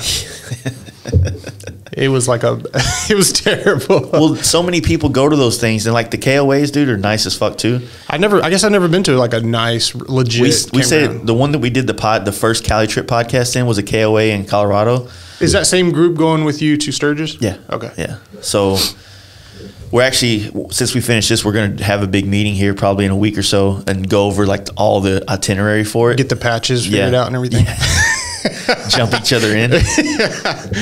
But no, I want to do West because I think I was saying in the podcast yesterday, doing Daytona. So I'm doing the Keys. So that'll be that. You are doing Daytona? Yeah. I'm only doing the performance. I'm only going to be there for a day or so. And then you go south? No, I'm going to go south first and then come up to Daytona and then come home. And you going all the way to the Keys? Yep. That'd be rad. I want to do Everglades, Keys, West Coast. I got my homie in Lakeland, and I got Rowan Toys, good friends with those guys down there in Sarasota. So where does Craig live at in the whole? Is it Tampa? It's a town, Tarpon or something like that. Huh. It's right by. It's just north of Tampa. Oh, it is. Yeah. So like middle of the state. It's nice over there. Is it? Yeah. I hadn't done. I love the Gulf side of Florida. Beach is way better than the other side. The other side just, I feel like when you're in like Fort Lauderdale, Miami and Fort Lauderdale are much nicer beaches, but the further north you go like to Myrtle Beach and fucking Daytona, the whole scene just gets old and dingy and trashy. Yeah. I've only been to like what is it? Shit. What's those towns like right there on the border? You kind of hit them all like one after another. Oh, like Destin. Yeah, Destin and all that. Pensacola. That's what I was trying to think of. Yeah, and that's Gulf all. Shores, That's all I've Alabama. been. Yeah. I heard those are nice. Yeah, they're too touristy for me. Oh, for sure. I'm not a big beach person. I'm not either. I remember when I was a kid, we used to go to Galveston all the time, and like just being out there, and then some crabs were in the water and started fucking with my toes and shit. I was like, I'm done with that. Yeah. Fuck that. There's too much shit out here that wants to kill me. Yeah. If I can't see through the water, I ain't fucking with it. Yeah, I'm over the beach part of it. I really that's why going to Cali or something. Yeah, going to Cali is cool because like you're not really getting in the water out there, but everything is scenic. You know, and that's when we do that trip, like going through Monterey and shit. Like we always go to Monterey and we get just a fucking 12-pack and just go sit on the beach and drink it. And I fucking love that. What was crazy is when we got into like all the climate changes into California, going to Huntington Beach, it was like if you get used to 110 degrees and you hit that 70 with that cold breeze and all that shit, it was crazy cold. Yeah, for sure. Yeah. You went 40 when you went out? Yeah. How'd you like that? It's boring as shit. I love it. It was all right. Have you been down 10 yet? If 40 was boring, 10's worse. Well, 40 out to once I got to like into New Mexico, Arizona area, that was is it Flagstaff? Is cool. Flagstaff's on top. So when you go to Flagstaff, you climb almost to the top of that whole little mountain area. But that part was neat. And it was cool, like when you look over, you go down the highway and you can see the whole fucking train at once, you know, which is cool. You don't see that in Arkansas at all. It's like sections of it. That's what's always discouraged me about going east, because like as soon as you jump on 20 and start going east, you just start seeing trees, and so you'll see 100 feet to maybe 50 yards off the highway, but then it's just trees. Yeah. So you don't get that that you valley. Can see. Yeah, dude. And I was telling my wife, you know, because we had to go to Oklahoma, like the west side of Oklahoma. Yeah. About a month or two ago, and I was telling her, like, so right when we hit here, this is like on 287 going north. Right when you hit here, you can see for a long way. I was like, I don't know how to explain this, but this is the type of view I want wherever I buy a house at. Oh, you like the long distance? I like being able to see far. Yeah. You know, I like here, like you can't see, like you see the other side of the crop field, you know, or the other side of the field. Like it's cool for a minute and then you're over it. Yeah. Yeah. I like being able to see shit, you know, and just, I don't know, that it makes me feel like I'm in a bigger place. You know, not confined. So, yeah, penitentiary wouldn't be good for me. Yeah. Have you always lived in a Little Rock area? Yeah, born and raised, like not far from where I live now. Yeah. So yeah, I was no ever feeling of like, fuck yeah, dude. I wanted to move to Austin so bad. Yeah. It's just scary, you know. Especially when your kids are like planted there. My kids are always like, yeah, we'll move wherever, but it's tough, you know. See, my wife, she grew up in Santa Clarita. Like just north of LA. Yeah. Then moved as soon as she got out of high school, moved to Oklahoma, which had to be a culture shock for her. Oh, I bet. And then stayed there for like 4 or 5 years, and then moved to Florida where I met her. Right? Which I'm jealous of those people. You know what I mean? Yeah. That get to experience all that. It might suck here or there, but like you got to experience all that. Well, it takes a lot for somebody to uproot. Yeah. You know what I mean? Like all the things that you're talking about and the things that I would be talking about like being homesick or whatever, like those kind of things come into play. So taking those steps and getting past that part, I think allows a lot of people to grow so much in just what they can accomplish in life. Yeah. You know, I get homesick super quick. Yeah. And I think it's for that reason. I'm so used to being there and all the time. And like, I know where everything's at. Yeah. I know where to eat. I know all the roads to get there. You know what I mean? Uh-huh. I mean, it's fun to explore new places and shit, but it's nice to know everything. And I went to New York last year, and dude, talking about a culture shock. Yeah, that place is awesome. I want to go back. I can't wait. Have you been at all? Never. Just do all the typical shit. Like you have to ride the subway and all that, and go out to Brooklyn. Oh, it's so I'm gonna get a fucking Rob out there. I'm like, hey, dude, take the next 3 days off. Yeah. And I'm doing a bike. I did it. The Ali helmet I did. That dude lives in like Brooklyn, or not Brooklyn, but somewhere on the island, I believe. Did you had a podcast with him, right? I did one with Rob. Yeah. I know Rob. I met him at your fest, your campout. So I did a podcast with him. I caught him on the way back. There's another New York dude up there. The Lexington guy, Mark. He's from up there, but he lives in Baltimore right now. Oh, okay. But so I'm gonna go up there, see these dudes. I want to see it all, man. That's why I was trying to give myself 3 full days in New York area. Yes. So I stayed like 1 block over from Times Square. Nice. So like, and it's weird because Wednesday at 1 o'clock in the morning, it doesn't matter. It's fucking packed, dude. Yeah. And it's so awesome. I love the whole scene of it. Don't get me wrong, I was ready to get home after that, Yeah. but I did like Empire State Building, Twin Tower, the new Twin Towers, Yeah. and I did all that, and it's worth it. I want to do that shit too, but like It's $5 for this bottle of water, though. It's probably a very horrible idea, but I want to ride my bike through where some of these areas are. You know, like that to me. You say that now until you're in it. I took a cab back to the airport, and it was worse. I mean, I walked quicker than the cab can drive through like actual Manhattan. Yeah. You know, the train is the way to go. Oh, that's cool. Well, I don't know. I'll figure it out. I want to. You got to do it all. Yeah, I want to figure it out, and I want to experience as much as possible. But I'm really into cultures, man. Like when I say cultures, I don't mean like different, like just the different. I even like going to Mexico and like seeing how they live. I want to go all over. Yeah. I like that part of it. I'm saying like just go from here to like, you know, some other part of the country. Yeah. You know, like when you're in Sturgis and you like go to Deadwood and shit, just seeing how people live in that area, it's like fuck, man. It's like totally different. yeah, it's What's the dude you did a podcast with him and he rode from Dallas to Alaska? yeah. He actually owns an internet company right behind the shop. Really? Yeah. That dude had a life. Like I moved- listened to him like twice, I think, because I'm so jealous of his He life. moved to Colombia. Yeah, see? So Exactly. He started this internet company with his brother, and since he was kind of the brains behind it, he started it, got it rolling. Now he moved to Colombia and gets a check. collect. Yeah, He's fucking genius, man. dude, he's a shit, man. Yeah. it's so he crazy. probably like liked school and shit when he was in school. Yeah.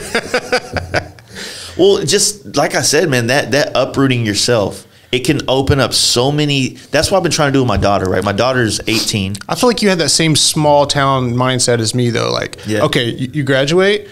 Next thing I you do, did. you get a woman. Yeah. You have a kid. You get married and you buy a house. And sometime the picket fence comes and like people from California that I meet like, whoa, why are you having kids before you're like 40? You know? Yeah. Well, what happens is like that's the culture of the Midwest. Yeah. And that's like when you're a kid and you don't really know what is like when you're 20 years old, there's no way you can understand what real success is in No. life. You know, because you can achieve all these things and then be a miserable fuck and be out there cheating on your old lady and, Yeah. and fucking doing all kinds of shit you know you shouldn't be doing. Yeah. Because you chased an idea that's just an idea for somebody else until you figure out what you want to do in life. You know? And they should have like a course in high school should be, okay, you're going to live here for 6 months. You know what I mean? We're going to move you around and really learn other people and it'll change your whole mindset. Instead of, there should be a gap between high school and college, right? Yeah. Forced travel. Forced travel, forced Go culture. become an adult. Yeah. Or fucking just get a job. And then like, shit, this shit sucks. I need to Yeah. really put effort in college, you know? That dude, I've said it a million times. That's why I love the fact that I got a chance to work in an architectural firm before I agreed to go to college for it. It looks all great and dandy, but you're sitting at a desk in a cubicle for All day. hours. Yeah. Yeah, I couldn't do it. I mean, I kind of do that in a way, but Yeah. I get to actually build shit with my hands. So that But- makes it right. So that's my biggest fear for my kids, man. And that's why I took her on that road trip to Cali last year and want to do another one with her, is I want her to – I never went out of the state of Texas until – fuck, man, like – I think the first time I went to California the first time when I was into the import cars. We used to go pick up front clips and ship them back here. Yeah. That was the first time I ever went out of state for real. Not like just to fucking the Oklahoma borders, like out of state. That was me. I mean, we didn't have much money growing up at all. Yeah. So like traveling was out. Okay. Yeah. And until I could afford to go on my own. I mean, my aunt, when I was a kid, brought me down through Texas and shit like that. And I got to drive all that and I got to experience a bunch. Yeah. But I didn't really get to explore until it's on my dime. Yeah. And now I'm like all about it. Exactly. yeah. So I'm hoping that like because my daughter's young and you know, like most people, the most comfortable thing to do at that age is boo up with somebody. You know what I mean? Yep. And feel like you have a partner in this stuff. And now But you have a sense of life. Yeah. Yeah, and unfortunately, you know, one of my cousins is the best example because my grandfather and my grandmother, that like different world, right? They got together. She was like 15. He was like 16 or 17. That was a thing to do then. Banged out a couple kids, and life was about creating this American dream, which they got to enjoy that. But it's a different American dream for our generation now. You know, years and years, you know, separated. Yeah. I try to explain that to my daughter too. I'm like, Yeah. dude, you have your whole life to worry about a boyfriend or a boy or anything like that. So one of my cousins decided like, oh, you know what? I want to be, because we've all wanted what my grandparents have. You know what I mean? That lifelong love with somebody, kids, family, like that. I still want that. Yeah. But she got married right out of high school, 2 kids, bam, and then 21, 22 happened, and she wanted to party. Yeah. Yeah. You Get know? your partying out for sure. Yeah. And, I mean, I was lucky because I had my daughter at 18. Yeah. And I took it serious and was a dad till, you know, and I mean, I'm still a dad, but I did my dad shit all the way up until she lived with me, even after me and her mom split, until I was 30.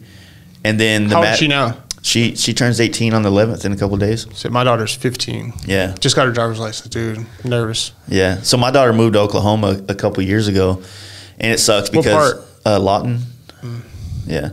It sucks because she used to live with me. She was like, me and her even talk sometimes, like I used to pick her up from school, and then we would go, and this is before like iPads and shit. Yeah. So she would go with me to these lowrider shops and car shops while I did, you know, ripped flag fucking checkerboards down the race car and goddamn panels on lowriders and shit like that. And she was cool with it. Yeah. You know, and she'd always, you know, that was our thing for a long time. And, you know, now she's at, you know, trying to figure out what she wants. She's got soccer. She's got opportunities. But I'm like, just go somewhere. Yes. Just go somewhere. Just don't stay here. Is she going to college? Yeah, supposedly. She's supposed to. Yeah. She got a little scholarship from this college in the Panhandle of Oklahoma. For soccer? For soccer, but it supposedly has a good nursing program and shit, which, like, I told her, I was like, you know, try to be mindful of what you can do in life, but don't force yourself to pick something yet. Yeah. You know? They kind of, I feel like they do, you know? Go in the medical field. And then I'm like, dude, it's a saturated market now. It is. Like, you know, I said these nurses don't make all that what is put out to be, you know. Yeah. Okay, yeah, a doctor does, but that's a whole different lifestyle. Yeah, even doctors are a different world now. Like, you can't talk to a doctor, like a real doctor. They're still in fucking debt for a while, you know. I mean, I told her, I was like, look, I say this to anybody, if you just be open minded, you know, watch that movie Yes Man, and just try to adopt some of that, and just try to live your life, and life will expose things to you to show you what you give you options of what you want to do. Yeah. Like I told my boys that helped me do all this stuff, and I'm probably re-saying this from the last podcast, but you could be sitting at home right now doing nothing, but you chose to come up here and hang out with me and help me build this shit. Yeah. I'm not paying you. This is just me you're doing it for me. And now if you want to do a project, I owe you. Right. Right. But they get satisfaction of, again, like starting with nothing and seeing the end result. They are seeing that, but they're also getting exposed to something they probably never would have tried to do. Yeah. And now they're like, fuck, man, like I really enjoyed building something. And it's on your dime too, you know? Yeah. They're not going to spend $5,000 on something at their house and suck at it. You know? And that's the same concept. If you were like, let's just take the building of this stuff out of the equation, just say like, hey, you're putting a set of T-bars on your bike at the house. You've never really worked on a bike before, but hey, you guys want to come over and, you know, help me out with this? Next thing you know, some dude figures out I like turning wrenches. Yeah, I really it felt good to do it, because sometimes those wrenches in people's hands feel just like this click. Is what it should be doing. But you'll never know that. Yeah. If you're not going to figure that out sitting on your ass watching Grey's Anatomy, you know what I mean? You got to just go out and do shit. For sure. Like my whole career was just, I needed a fucking job, you know? And you got lucky then. Yeah, you could have been in a warehouse job, and that shit could have got phased out by automation. Right. You know, and now you're fucking 36 or with sales 15 or something years. Could you imagine being in sales your whole life? I would rather be in sales, because you have the ability to adapt to a new thing to sell. But when you do a job that is, for lack of a better term, mindless. Yeah. It's just a labor intense job. Yeah. That anybody could do, but you've been there for 15 years. Now you're married to it. And you've got no other skills, because you got, this happens so many times to people that I went to high school with. They got out of high school, they went into a warehouse job that paid good, and they grew with the company, and then the company either went under. Right. They turned into a different company, and now they're 30 years old. It's a common oil field problem. Like, oh, can you teach me how to paint? Yeah, I'm like, it's not that fucking easy, dude. Yeah. Like, I want to learn how to machine parts. Just show me how to do it. I'm like, dude, it took me 16 years to get where I'm at now. Yeah. I'm still not where I want to be. So I can't teach you over the weekend. Yeah. You know? It's a whole different thing. But, you know, at the same time, like, there's guys on Instagram that, like, I've been following now for 2 years since we started this podcast, that, like, started pinstriping, they'd probably already been doing it. Yeah. But just the fact that they do it every day, and I see it because they'll like tag us like the podcast while they're listening and pinstriping. Yeah. And I'm like, I've seen them like get to the point where like, fuck, dude, like this shit's legit now. Because you give a shit and you're like putting effort they into keep it. doing it. Like if you keep doing anything every day, you get a chance. Like if you're and then you just add a little bit more, add just a little bit more to it, and then that's how you get good. Yeah, and then next thing you know, 16 years goes by and you're a professional. Yeah, and now I'm in debt. Yeah, that's part of it, dude. I'm in debt too with everything. But like it's all, dude, just doing things, you know. And I guess that's the smoke and mirrors for what social media is now, because you know there was no Instagram whenever I first picked up an airbrush in 2004, right? So you have no understanding of my starting point. What I appreciate about the Instagram, it's almost like a timeline of your experience, and I wish I guess like our kids now have that. Yeah, I don't know, but I'd like to see where I started, how I started, go the whole thing. You know, it's almost like a whole portfolio of what you've done. Like tattooers, you know, they always like have that shit on record. But I wish I had that in the machining world. That's really awesome. Yeah, I agree, man. Like that is something too that I think that using your Instagram as more of a memorial. Just a real timeline for your life. Yeah, you know, because I go back and look at my wife's Instagram just to see like my kids' pictures when they were little and shit. Yeah. You know, it's nice to see that. Yeah. What sucks is when or if it goes away, that shit goes with it. Yeah, I honestly believe that what's going to happen is I can't find my MySpace pictures for nothing. What's going to happen with social media, in my opinion, is that it's just going to evolve into something else. So like how Instagram started, super basic, and they added more and more and more features. I don't think these platforms are going to go away anytime soon. Right. I just think that they're going to evolve. You remember but something else. Remember when Facebook changed their fucking timeline and everybody freaked out like in 2010 or 11? I never had Facebook, so I really don't know a lot about Facebook, but I remember it was just college, right? Yeah, it was. You had to have a college email. And then somehow I missed the middle, and now it's just older folks, right? Well, because for everybody was on Facebook at one point, right? But then older people got onto it, and it was like their first taste of social media. And they're like reconnecting with people they hadn't seen in years. Exactly. Yeah. So it's become something big for them because so many people are on it. When MySpace was much more, look at me, anime. Yeah, is the best way to describe it. It just this like Japanese anime is how I think of fucking MySpace. You know what I mean? Yeah. Hearts, when you click on someone's page, hearts start falling down from the top. Yeah, and you tried so hard to live a life that was not you. Yeah. And I guess Instagram's kind of that way now in some aspect of it. People just want to post this amazing shit all the time. Well, it's also before, MySpace was before people, I mean, there were people that got famous on it, but now MySpace, you weren't going, like an average guy like me wasn't going on MySpace and getting huge in a custom paint world. No. Because our customers weren't on there. Now you were trying to find the next girl. Exactly. Facts. Quick. Yeah. And it was so easy, like, whoa, I don't have to leave. Yeah. So yeah. But yeah, that stuff happened, and then you know, when social media became a viable place for people to create careers and jobs and promote things. See, I've got a theory that like, what would you do right now, business-wise, without social media? I would have to resort back to a way of conjuring, you know, customers. It is a very stressful way. It's very stressful and very inefficient, in my opinion. Like, because the mental. I hate to say the word mental health because it's not a problem. It's just that like the place that you are, like psychologically, when you're working. When you're doing and working for people, just like if you had a shitty boss, if you have shitty customers, you have a shitty boss. Yeah. You know, and social media allows me to maneuver away from people that I think that our personalities are going to clash. His want versus his pay is going to clash. And it would force you to deal with those people. Yeah. Because you have no other option, right? Yeah. Back then.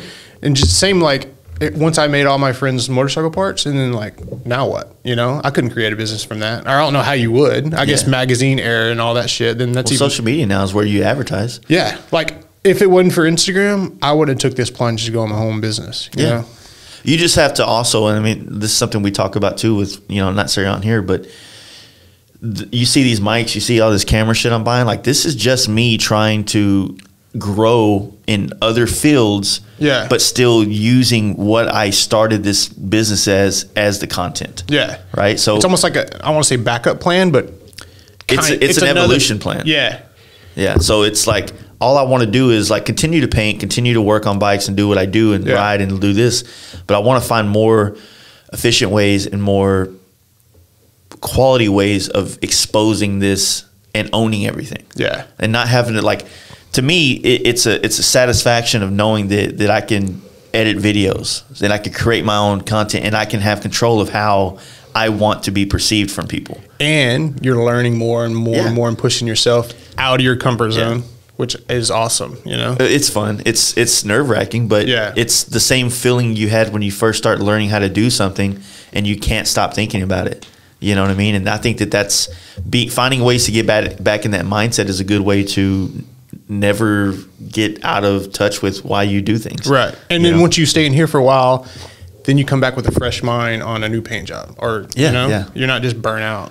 Well, you know, I'm a big fan of workspaces. Like, you saw my garage, and it's just like I got this little cubby hole where I try to escape and get into a place mentally where I can be creative. Yeah, and that's what this shop is now, is a complete fucking man cave of like cool areas that I can sit down and be in a creative space. Yeah, you know. No, the shop came out great. They did awesome. Y'all did awesome. I appreciate that. I like the podcast treehouse up here is pretty cool. Fucking Eric did that burnout last night. Put a goddamn hole in a brand new drywall. And a hole in the concrete. It's like he brings the bike in, does a burnout, we're doing the podcast, but there's a whole wall full of plywood that he could have chose to put his bike up against. He chooses the drywall. It was hilarious. It was worth it though. And where'd you go last night? He just disappeared. Yeah. He cheers to everybody and dropped out. That dude's hilarious. He lives on the other side of Dallas, Fort Worth, north side. He's far from here. Damn, really? Yeah. So he left the bar last night and rode all the way up there? Yeah, he's got balls, for sure. And it was cold as shit, dude. With the half helmet. Yeah, with one of those little fucking weird ass things. I know. What's up with that helmet, dude? He's a showman, so when he goes and rides, he's got to... Oh, yeah, facial expressions. You know, it's like, you watch like that dude, what's the guy that's killing the stunt game right now with the bagger? I know you're talking about. He just did the Sturgis one? Oh, or Sea-Bear. Sea-Bear, yeah. Yeah. It's like him and like the dudes from fucking the East Coastin'. It's like they have these facial expressions when they do wheelies. It's like becoming a thing. You know his helmet's always up? Yeah. It's like this. It's almost gross to me now when they do this. It's like the modeling duck lips of the bagger stunt. Yeah. It's like this motion they do with their hands. Like the sweeping motion when they... What is up with the dirt bike dudes? And like, okay, you took a hand off, but you have to flop it around. Like, is it the bigger flop, the better the stunt? Yeah, it's weird. Like I don't get that showmanship of it. I don't either. But I do follow the whole, is it Nation Bike or something? You ever follow them? No, all the dirt bikes they go through, like New York and shit. Oh, it's so rad. I've seen that shit. Like I used to watch those videos back in the day. They're still they do them going on bicycles and they do it on fucking. And now it's like full wheelers and dirt bikes and shit. They just take over shit. They do that in Little Rock too. They do it here. Do they? Yeah. And the cops are like, "Fuck it," you know? Yeah, like I'm not chasing this dude down. You can't. But no, that is weird to me how they just fucking like they got this thing that they do. Yeah. It's kind of like okay. Yeah. Actually, I messaged him. I was trying to give him a. You know that gauge relocation kit I did on my older road glide?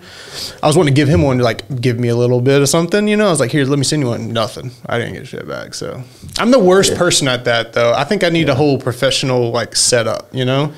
Man, I was saying this to Curtis Hoffman, man. There's, in my opinion, when it comes to like wanting to sponsor or work with people, this is what I think. And I'm re-saying what I said last night in the living room. It's like you have to pick people. Or the last time we said on the podcast, people that it doesn't matter if they have a lot of followers, like because followers doesn't equal fucking sales, right? You know what I mean? It doesn't. It's people who have an engagement, meaning like when they post a picture, there's a shit ton of comments underneath it of people that care about what this dude's saying. Yeah, I mean, you go look at some of those sport bike pages or any pages that have 400,000 fucking followers, and then they get 1,200 likes, 2 comments. Yeah, that doesn't help you at all.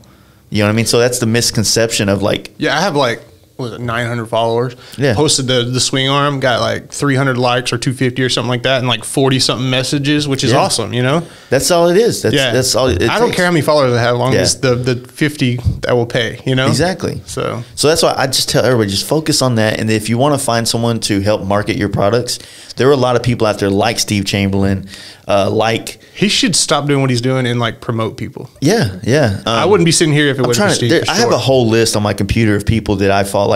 Like you follow that dude, Dinosaur. He's like a older guy, but he rides like a old school Dyna. He's like a handyman out there in fucking LA. Old guy. He's an old guy, but you wouldn't look at him. He looks like a fucking Dyna bro from like a 30-year-old. Tall socks, Dickie shorts type dude. Kinda. Not really the shorts thing, but and this dude rips, man. He has this little.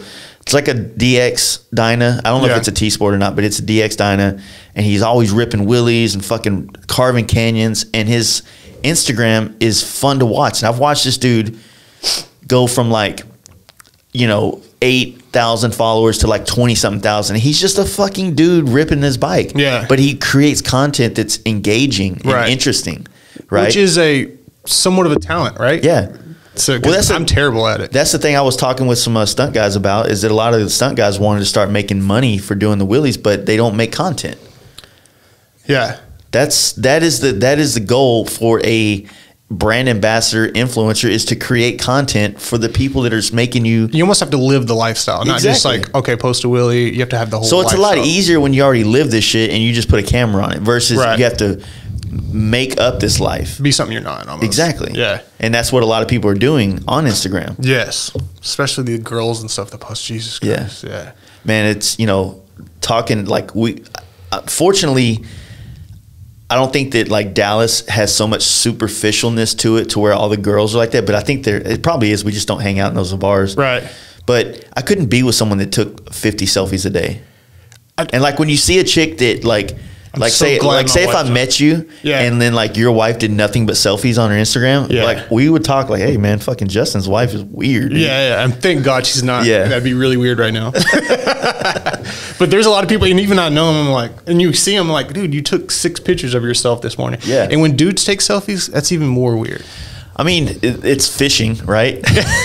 I guess. They're trying to get out there. Yeah. But I mean, it's weird too, because like I don't have a bunch of photographer friends that live in here. So like when I have to create certain types of content that I decide to be in, it's weird setting up a camera and doing a tripod setup, what I mean? It feels fake. I mean, it is fake, realistically. It is, yeah. But I don't know, man. It's a weird one because creating the content is a business in itself. Yeah, it's a weird fine line. I don't think I have one picture of myself on mine, I don't think. I try not to post a lot of pictures of myself on my Fast Life Garage page because it's not about. Didn't you got rid of the podcast one, right? Or no? I still have it because it's got got 2,000 something followers, and I want to use it. But when I first started, you don't want to let go, do you? No. Well, when I first started that page, it was such a pain in the ass to post on that page and the Fast Life Garage page. And the Fast Life Garage page has the 30-something grand followers. I would rather post, like, it makes more sense for me to take this podcast and put it in that audience's face. Together, just like you're doing the podcast, really. Yeah. That way it could possibly reach more people than the one that has 2,500, and then without flooding people's timelines with the same content, if that makes sense. Yeah. So, and then my personal page, like, I just try to keep that like me, my wife, family, things that are much more closer to me as a person. You know what I mean? But I barely post. Dude, I barely post on any of them these days. I try to do the story shit. I do that more than anything. And then if there's a good thing about going on, or a good picture, a good thing going on, then I'll make a post. Yeah. It's almost like you want to do a post that has some type of write-up to it that makes sense. Yeah. That creates the engagement that you want with your shit. So, I mean, that swing arm, dude, like, I know when you posted, like, a ton of people were. Yeah. It's a new product that people want. People want that shit, man. Hopefully it works out. So I like to test my shit before I try to sell it. So I'm going to have everything ready in the next, couple months, and then ride it hard and see if everything works out. Because I don't want to be in the category of broken swing arms, which I've been hearing a bunch of lately. As long as you stay away cracks. from the tubes. Yeah, mine's solid. Yeah, I think I asked you earlier. How long is that thing in the machine for? So the machine time, I probably had like 16 hours of actually like cutting time, but I spent like 4 or 5 days of actually working on it, because you'll have hours between setups and shit like that, because indicating everything in, make sure it's square. So the average, they always say machine time, charge $100 an hour, where I'm at. So, which is about right. Yeah. You have $1,600 in machine time, and then you have another, grand in material. So yeah, this shit's expensive. Material's expensive. Yeah. So that's why I'm gonna start off small, just because, dude, you buy that material and something fucks up and you trash that much money, that's then a lot. You're out, You're out, yeah. So like pegs, boards, risers, those things, they're fairly cheap all around. So that's what I'm gonna start off with. Yeah, that'd be cool. There's so much stuff. Also, if you can find, I know it's a loaded fucking statement, but like finding the things that nobody else is looking at and finding a way to make it cool, build it, make it have more functionality to it. Yeah, I literally sit in my garage and just look at that bike for, hours, and just like find new things or new ways to do something. Just like struts for the FXR. I don't think very many people are running them. Back in the day, like Arlen Ness and things had them, but I don't know if a lot of people are making them now. Well, Cut Rate does the ones that he has casted, Yeah. And they look pretty cool. And then, I'd like shorten mine up a lot, to show more of the triangle of the frame. Yeah. So I like to be different, and I search a lot, like on the arms. I don't want to accidentally make something that's similar to someone else. Yeah. You hear that a bunch too. Yeah. I mean, there's so many people out there making parts. It's easy to make the same part, but yeah, that's a whole nother story. So, right now, like the popular style is that whole like wireframe look. Yeah. Which I get, but I think that there's enough things in the world that's outside of our industry where people can find new ways to create structural integrity. Yeah, like the aerospace world, they have it figured out. Yeah. Super light, super strong, and then it looks cool at the same time. So I always look back to that a lot. It's they build some rad parts. Yeah, there's like a couple places out there in Italy, like one's like FG Auto or something like that, and they build this fucking like girder style front end that has like radial brake mounts. Is that the VITY? No, dude? That's a different guy. Okay. This guy, I'll find it on Instagram and show you. This dude, sick as shit, dude. It's like a performance look, but with the old school chopper vibe, but it's for like newer bikes. Yeah. And they just do crazy shit, but yeah, fucking girder front end made out of billet. Like, dude, that's a grip. Hell yeah. I've always wanted to machine like the whole frame. I mean, you'd have to like bolt it together and whatnot, but I want to do like a full machine piece, which would be awesome. How much weight difference? I mean, obviously it has to weigh more, right? So actually my stock FXR swing arm without the adjusters on it weighs 1 pound more than my fully machined with adjusters on it. You serious? So I'm actually lighter than that. And strong. Have you thought about doing just adjusters and like having those smaller parts that are? Yeah, for sure. But like I made these adjusters for that swing arm. They wouldn't fit anything else. Yeah. But yeah, you could just make just adjusters or just little knick-knack, like the little pivot blocks for the arm. Yeah. I made those for the FXR, and I didn't realize like they're the same for my bagger as well. Just little knick-knack stuff like that, and you can change them up. There's a couple people out there making them, but not a lot. Yeah. They're those things. I feel like those things are like the. I was telling Curtis yesterday, it's like when you have that $100 to $200 price range product, the 2 to 4 and the 4 to like you need to have $100, $200 area is going to be your best area. Yeah, because you can spend $100 and not really sweat it. Right, that's a good dinner. Like the kickstand blocks, super cheap. Yeah, somebody will buy that for $45 and not worry about it. Or fucking like what was the bunking the shock risers. Yeah, to do like taller shocks or.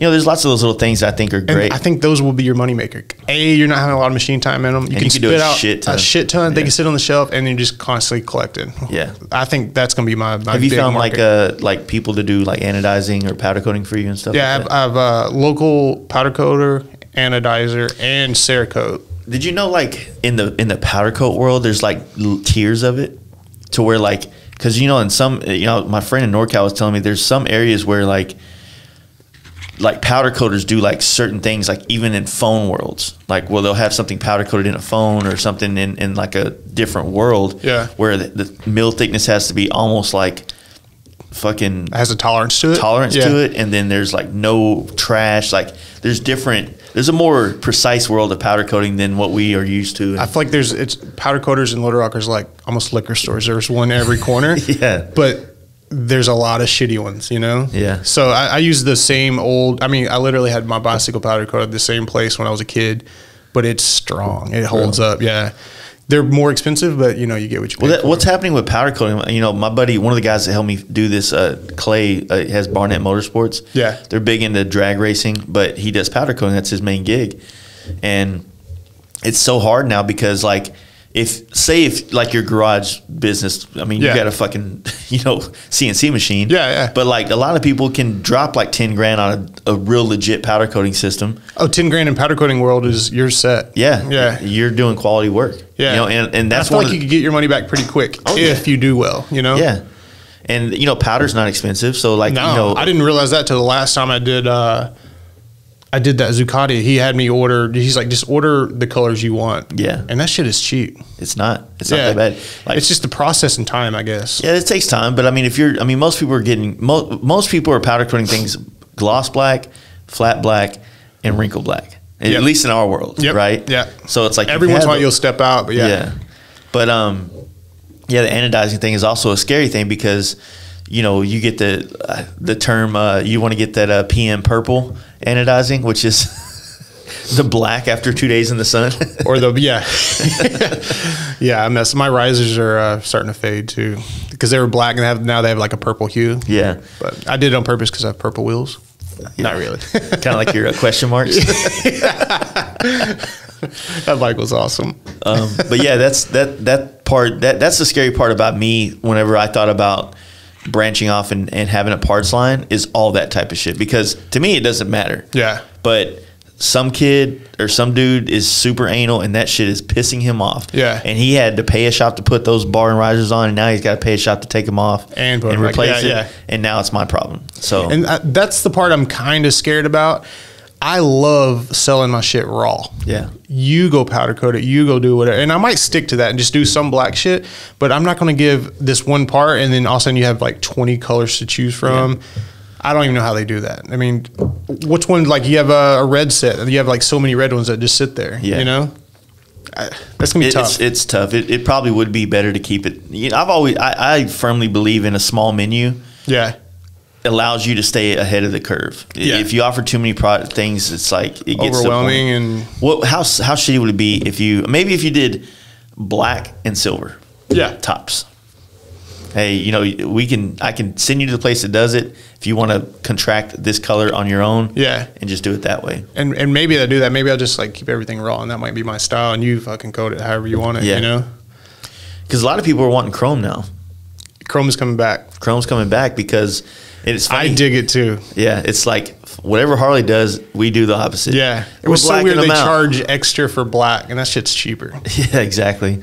But now it's hard to find chromers because a lot of chromers are going out of business due to the EPA shit. Yeah, and the whole big gap of nobody wanting chrome, right? Even in the car world. Yeah. Like you literally de-chrome everything. But like a lot of good, like sport chrome is a big one in the sport bike world. They had the exchange program. You send your wheels, get a fucking nice set. Yeah. And like I've done bike builds on sport bikes where we would send everything to them, and that chrome was fucking phenomenal.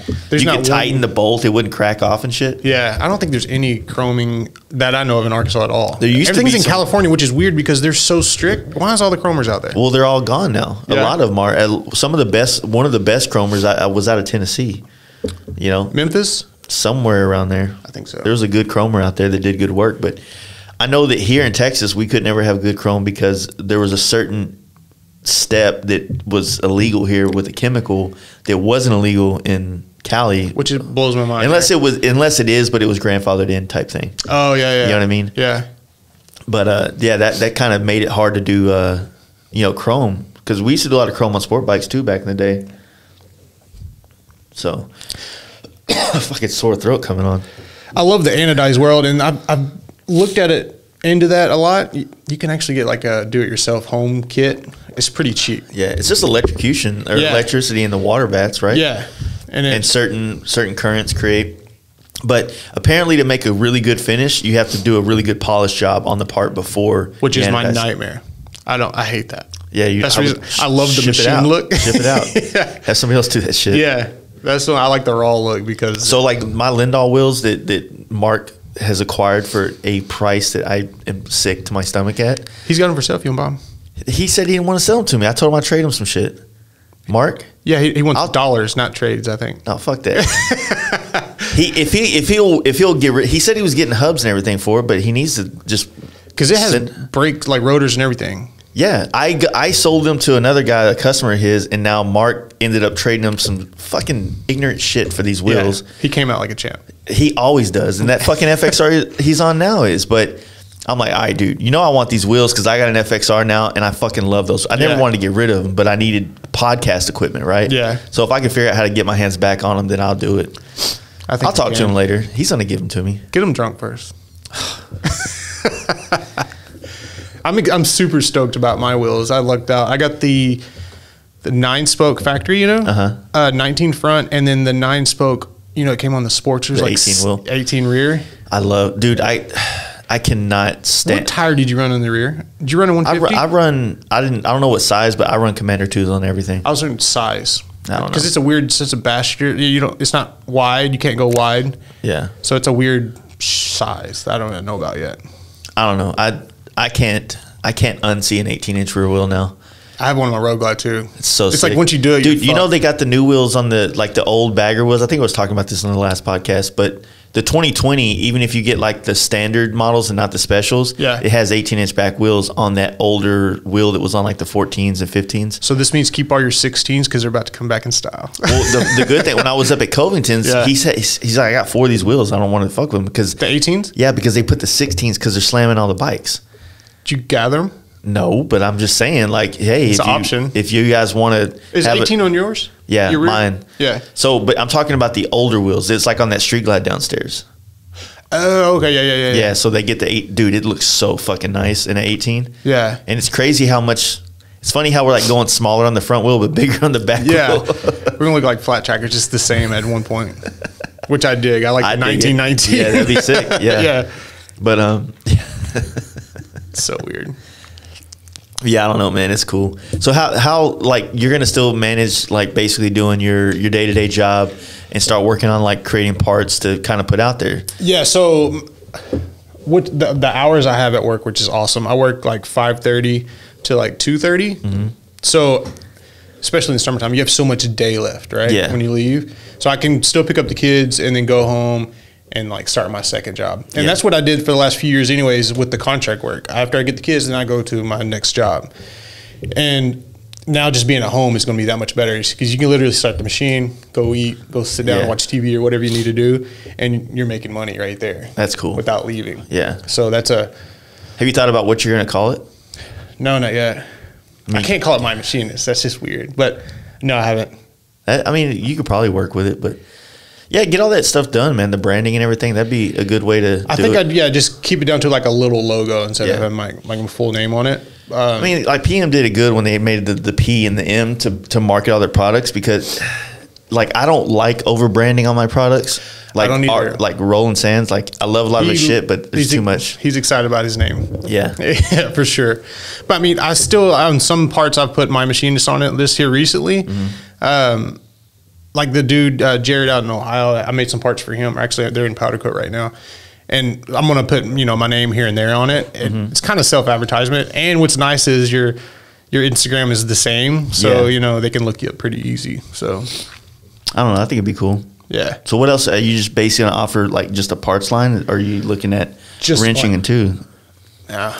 I hate working on other people's. I'm not the best mechanic by any means. So, but I hate working on like friends' bikes and shit. And then you feel reliable when something doesn't work or breaks. And I was like, fuck that. There's shops out there for that. Yeah. So no, I'd rather just sell it to you. I prefer that as well. Just like fuck with my own shit. Yeah. And then you're like, shit, did I tighten that bolt? You know what I mean? Yeah. And you're just like going through your head.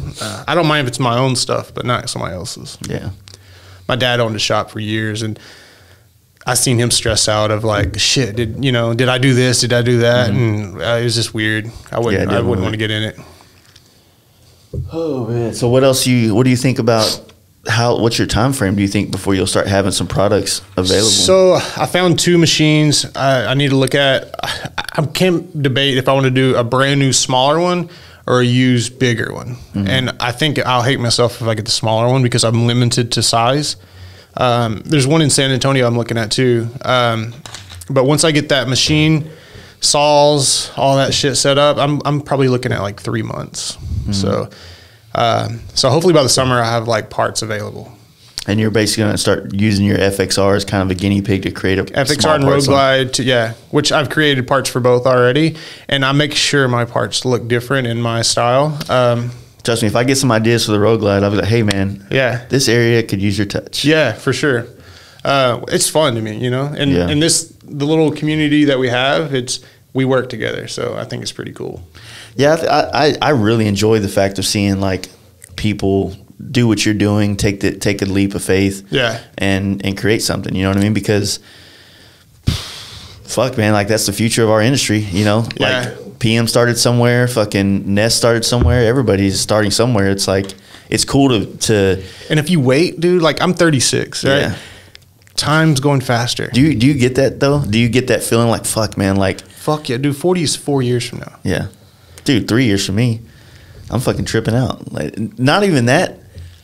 50's 13 years away. Yeah, and you go 13 years back, and you're like, shit, that wasn't that long ago. Yeah, and it goes. And I always heard because in the machinist world, you work with older dudes. Like that's just a fact. And they're like, time fucking goes faster when you get older. I'm like, whatever. It doesn't make sense. Dude, this year went by fucking fast. Yeah, super quick, and it's just quicker and quicker and quicker, and like, it's crazy. I can't keep up.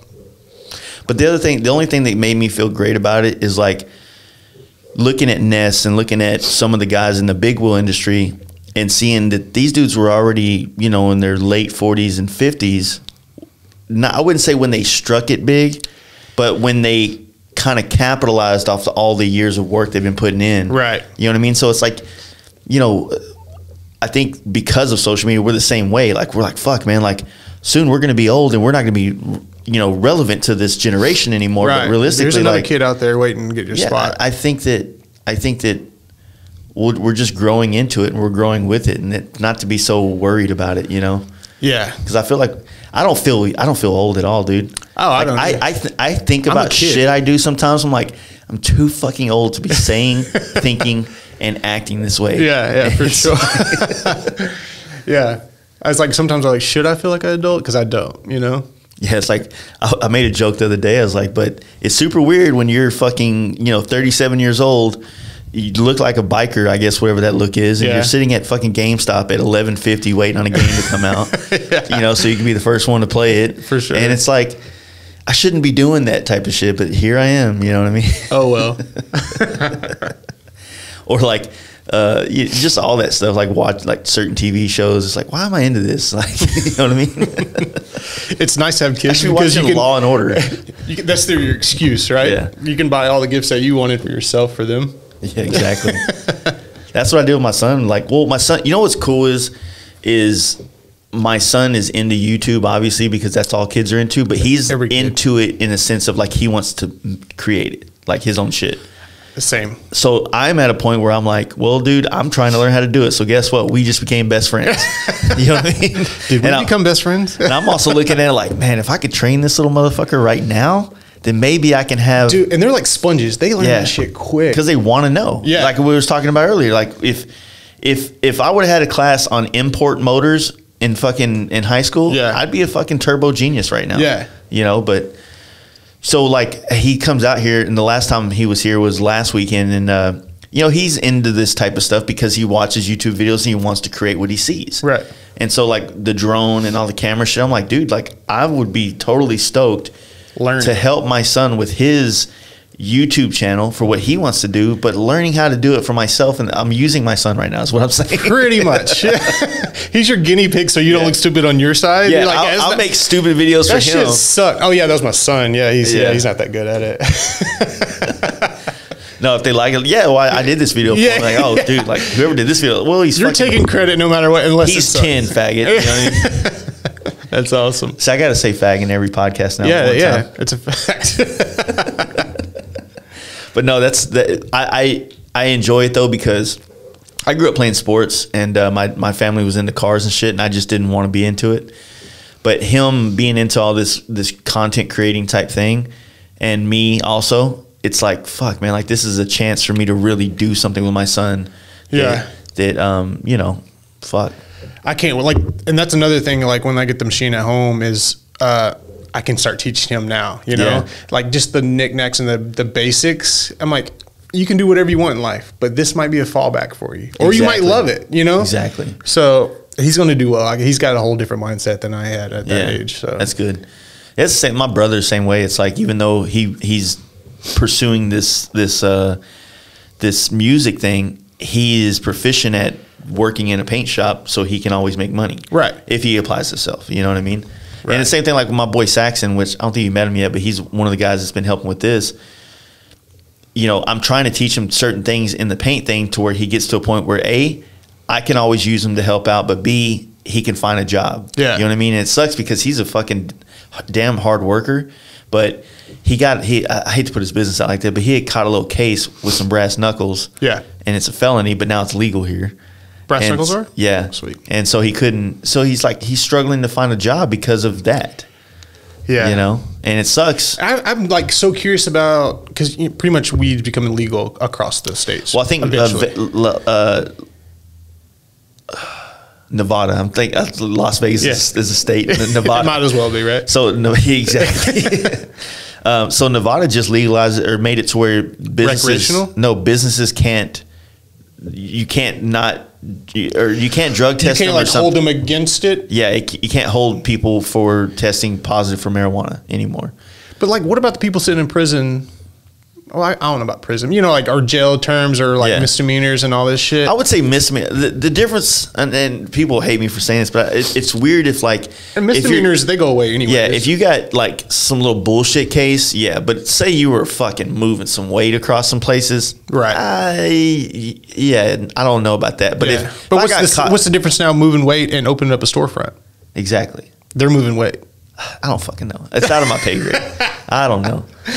I don't know politics like that. It does. It all sucks, is what it does. Yeah, for sure. It's weird. I guess it's just like alcohol back in the day. You know, now you can go to every store, and it was like people were in prison back then for it. I mean, I really do hope that it grows past the states. Like I really do. Everybody's Arkansas, been saying, which is we're the Bible Belt. You know. Yeah. It's it's not recreational, but it's whatever. Medicinal. Yeah, that's what Oklahoma is right now. But a lot of people keep saying that they think that Trump's going to pull that card for the next election, just legalize it federally. Which, if that happened, that'd be fucking sick. Every pothead in the world would vote. Hell yeah, dude's going to fucking win again. You think? Yeah, 100%. I'm not political, and I'm not. So don't ask me technical questions. And I don't give a fuck. About a lot of things. I do give a fuck about that, though. I don't give a fuck about like the left versus right. I just give a fuck about like things are getting done or not. And apparently, hate me if you want, shit's getting done. They're just not getting done in a fashion that most people expect from a presidency, which I can totally agree with. Right. I mean, you look at Barack Obama and how he carried himself in the office, like that's presidential. Yeah. And this dude's kind of like one of us, which some people may dig that. Some people would maybe want more of a quality representative of our country. Right. I get. It is what it is, man. Presidents shouldn't tweet, period. For sure, yeah.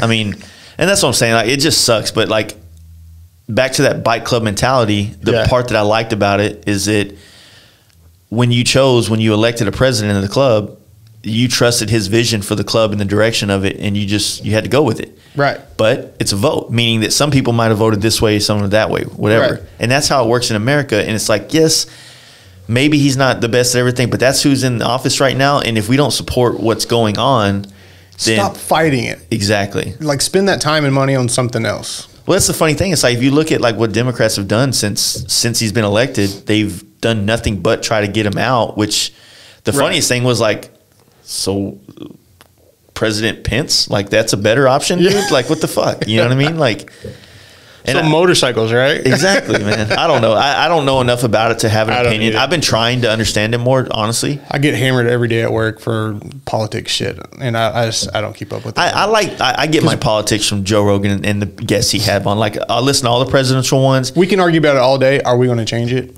No, fuck no. But go out and vote. That's your chance to change it. Yeah, After exactly. that, shut the fuck up. Exactly. But yeah, I wholeheartedly believe that he's going to get elected again because too many people in the country that make up commerce Yeah. go that way.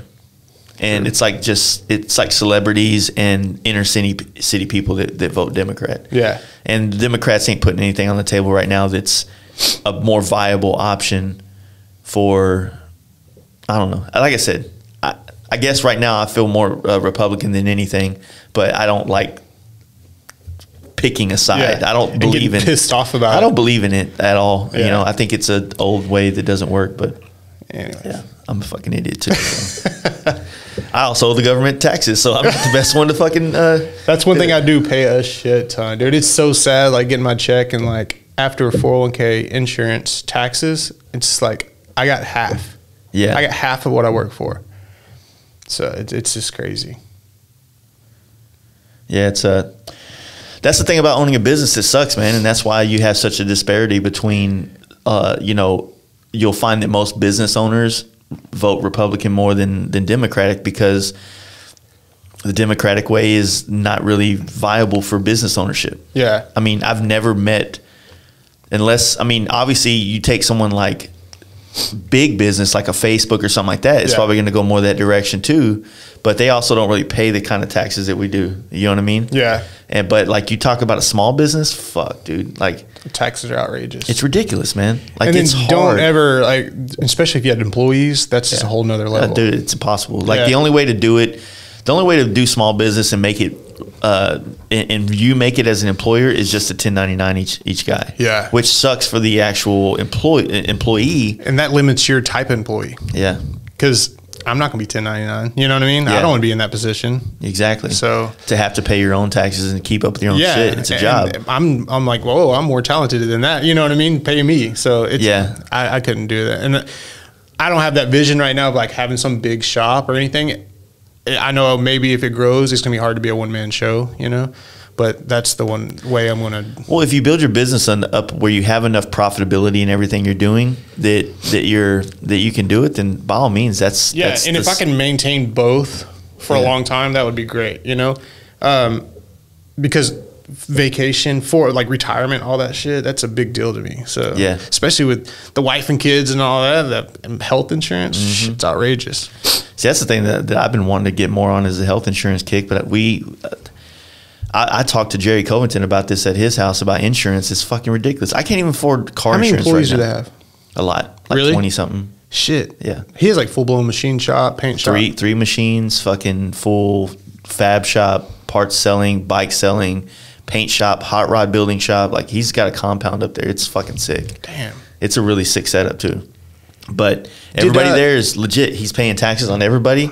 And he's even said, it's like, dude, if I didn't have to pay all the extra shit I have to pay for each employee, I can have 4 more employees here. I can employ 4 more people into this company. Yeah. If I didn't have to pay the extra shit. Like the workman's comp, all that shit. All the shit that you don't know about as just a guy that's collecting a check from a place that your employer has to pay. Outside looking in, they look like they have it, but it's like, dude, it's like when some dude's like, I don't make enough money. I only make fucking $1,000 a week, man. Yeah. He's making 12, you know? And I'm like, bitch, you cost me $1,500 a week, faggot. Yeah. You know what I mean? Like, that's kind of shit that people don't know about running a business. I learned a lot of that the last job I was at because, I mean, he told me everything and, like, broke down the numbers.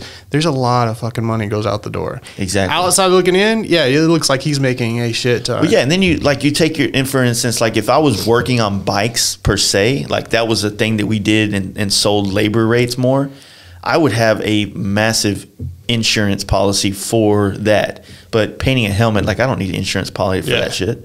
But, you know, and that's, I don't want to get like in the parts. I don't want where some of the parts could be reliable. You know what I mean? Yeah, that's the scary part. But if you did, you have to have insurance because and the thing that sucks they'll is, have my house. Yeah, the thing that sucks is that like insurance at least is going to cover your ass, right? Yeah. Because what happens is some dude can install something improperly, say it broke. Is that where the little tag comes in, like race only or not for street use? Should I just print that off and for everyone? Well, the thing is, it's like, it's weird because when we had our big shop and we had our lawyers go through all of our work agreements, Yeah. he was like, look, even this agreed, signed on paper, they can still take you to court and win. Oh, really? Yeah. So all the papers are bullshit, pretty much. Paper, if they wanted to the go, paper is to scare them off from not even trying. right? But then you go, if they watch daytime television and Jim Adler comes on and have you been hurt by a My Machinist swing arm?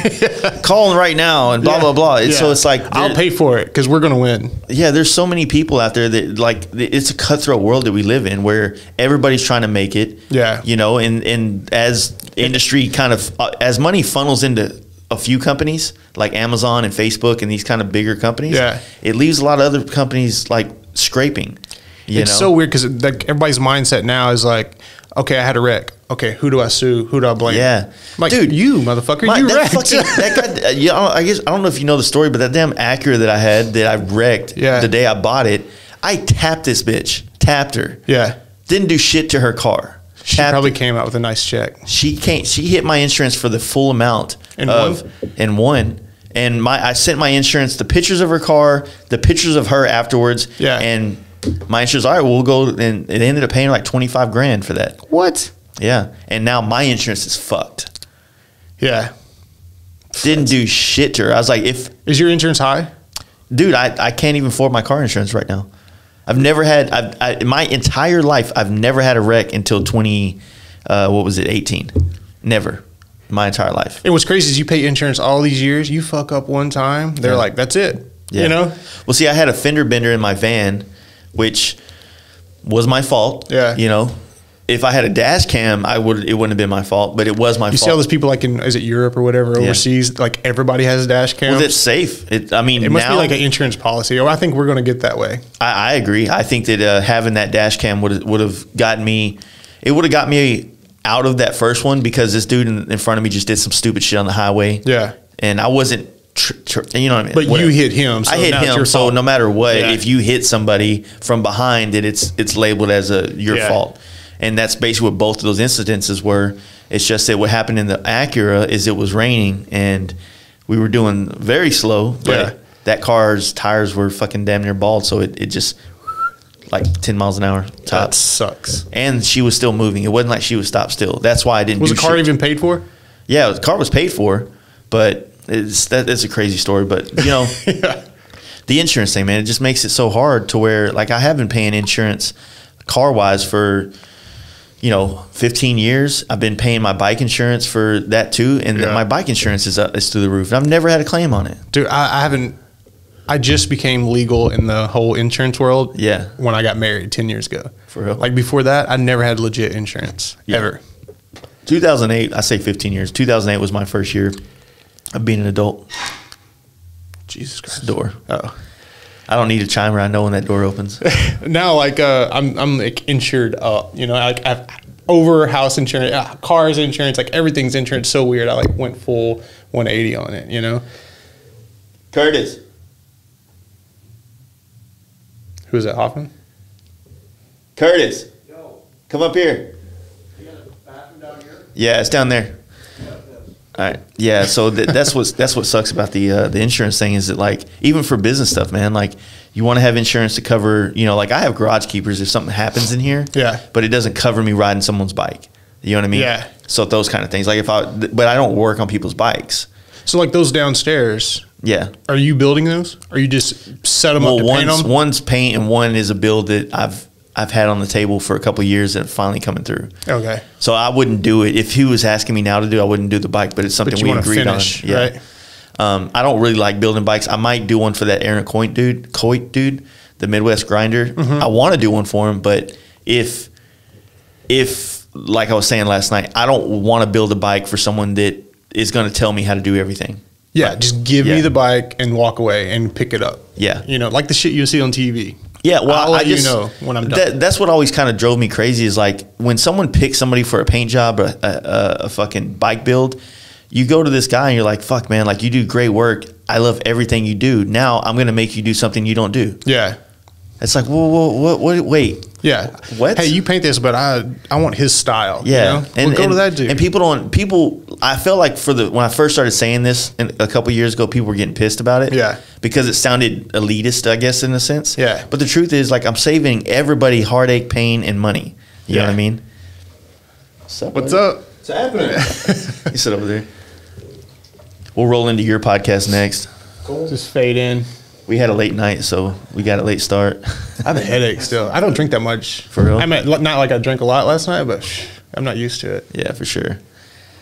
Well, cool. We're at 2 hours. Anything else going on? What are you going to do this year? Let's say that. So obviously get this whole business going, and then make these trips. Like I definitely want to ride a lot of trips. I have 5 weeks vacation, 1 week family, 4 weeks motorcycle trips. That's the only way to do it. Yeah. So yeah. Other than that, man, just hopefully it grows. Hopefully it grows for sure. I'm excited, man. It'd be cool to see the parts that you come out with and stuff. Yeah, for sure.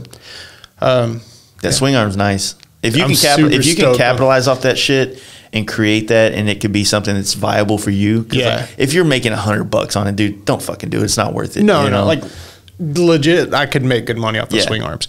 I want to test it for a while and put some miles on that arm, make sure everything's good, and then I think from the feedback I got from that, I think it's going to be a good piece. You might have to go the performance bagger route. You know, these FXR guys are kind of amazing. No, they're cheap as fuck. I don't know, man. There's guys on the FXRs that'll drop money, and then there's for original parts, right? Or like you'll get those builds every once in a while, but then there's so many of them, and fuck them if they don't like it. They're cheap. That's why it's hard for anybody to make a legit full-on living creating only FXR parts. Yeah. Without like flipping FXR parts. I'm not staying in that lane for sure. Yeah. I mean, like just motorcycles and Harleys in general, the Road Glide. I just need more bikes locally to test fit, you know? Because I have my Road Glide, my FXR, and then and all these people would contact me. He's like, "Hey, I need this, I need that." I'm Fortunately, like, drop your bike off. You know, fucking 15 and a Road Glide, you're pretty much the same everywhere. Yeah. I think. And the floorboards and shit like that are the same from like the 70s down there. They're that same dimension. So yeah, should be good. But yeah, I'm excited, man. It'd be cool to see these parts and you know, see someone start a brand, you know, from Jump Street right now. For sure. So your Instagram is My Machinist? My Machinist. Yeah, if you got any questions or need anything, just message me for sure. Cool. All right. Appreciate you for having me. Thanks, buddy. All right. And there you have it, guys. Thank you for listening. If you don't mind, check out our sponsors, SimpsonMotorcycleHelmets.com, as well as on Instagram, Dream Rides John on Instagram and TeamDreamRides.com. Kevin at Big Bear Choppers on Instagram and Big Bear Performance. Paint Huffer Metal Flake on Instagram and PaintHuffer.com, and Fast Life 12 for 10% off at checkout. Thundermax EFI on Instagram and ShopTmax.com. Lexan Moto on Instagram and LexanMotorcycle.com with Fast Life for 15% off. And my dude, Boosted Brad on Instagram and BoostedBrad.com. Use offer code FASTLIFE for 5% off. I want to thank you guys for sticking it another one and listening to that. And I hope you guys enjoyed Justin. He's a really badass dude, and really excited to see him grow his venture into this motorcycle industry. So also, thank you guys for supporting this podcast. We're going to be back. I think me and my wife are leaving Sunday to San Diego. So we'll be sitting down so far with San Diego Customs. We've got Danny G on the books, but we have to, hopefully his flight shows, you know, some stuff in the backside. Lucky Dave's, we're sitting down with the whole crew there. It's going to be a good time. Jade Affiliated, they make a lot of rims in the motorcycle industry for a lot of people. We're going to have him on. Valley Customs, my boy Gerald, we're going to have him back on to catch up and see what's been going on, and possibly XXXXXX land. I don't know how to say this. I don't know how many X's there are, but it's a good dude. Apparently we know a lot of the same people, and we're looking forward to talking about whatever the fuck we end up talking about. So anyways, go check us out, fastlifegarage.com, Patreon front page if you want to check that out and donate and support this podcast. And like I said, stay tuned. We are giving away a Lexan gift box as well as a Boosted Brad gift box. So check that out. The only way you're going to win those things is to be a Patreon supporter. And hopefully we'll get it worked out with Simpson soon on this giveaway too that we're trying to do monthly. A lot of logistics we're working out there to try to make it to where I'm not spending 10 times more money than I make off this podcast to create something just to give away. So anyway, want to give you guys something for supporting this podcast, even though I think that personally, you know, our podcast is pretty good and it's worth it. Anyway, see you guys in a week and a half when we get back, and we'll be releasing a podcast with my good buddy, Brandon Moore, who is a friend of mine who helped me start my original shop, Live Fast Customs. Good dude. He's a military guy. His whole life, family was in it. He was in it.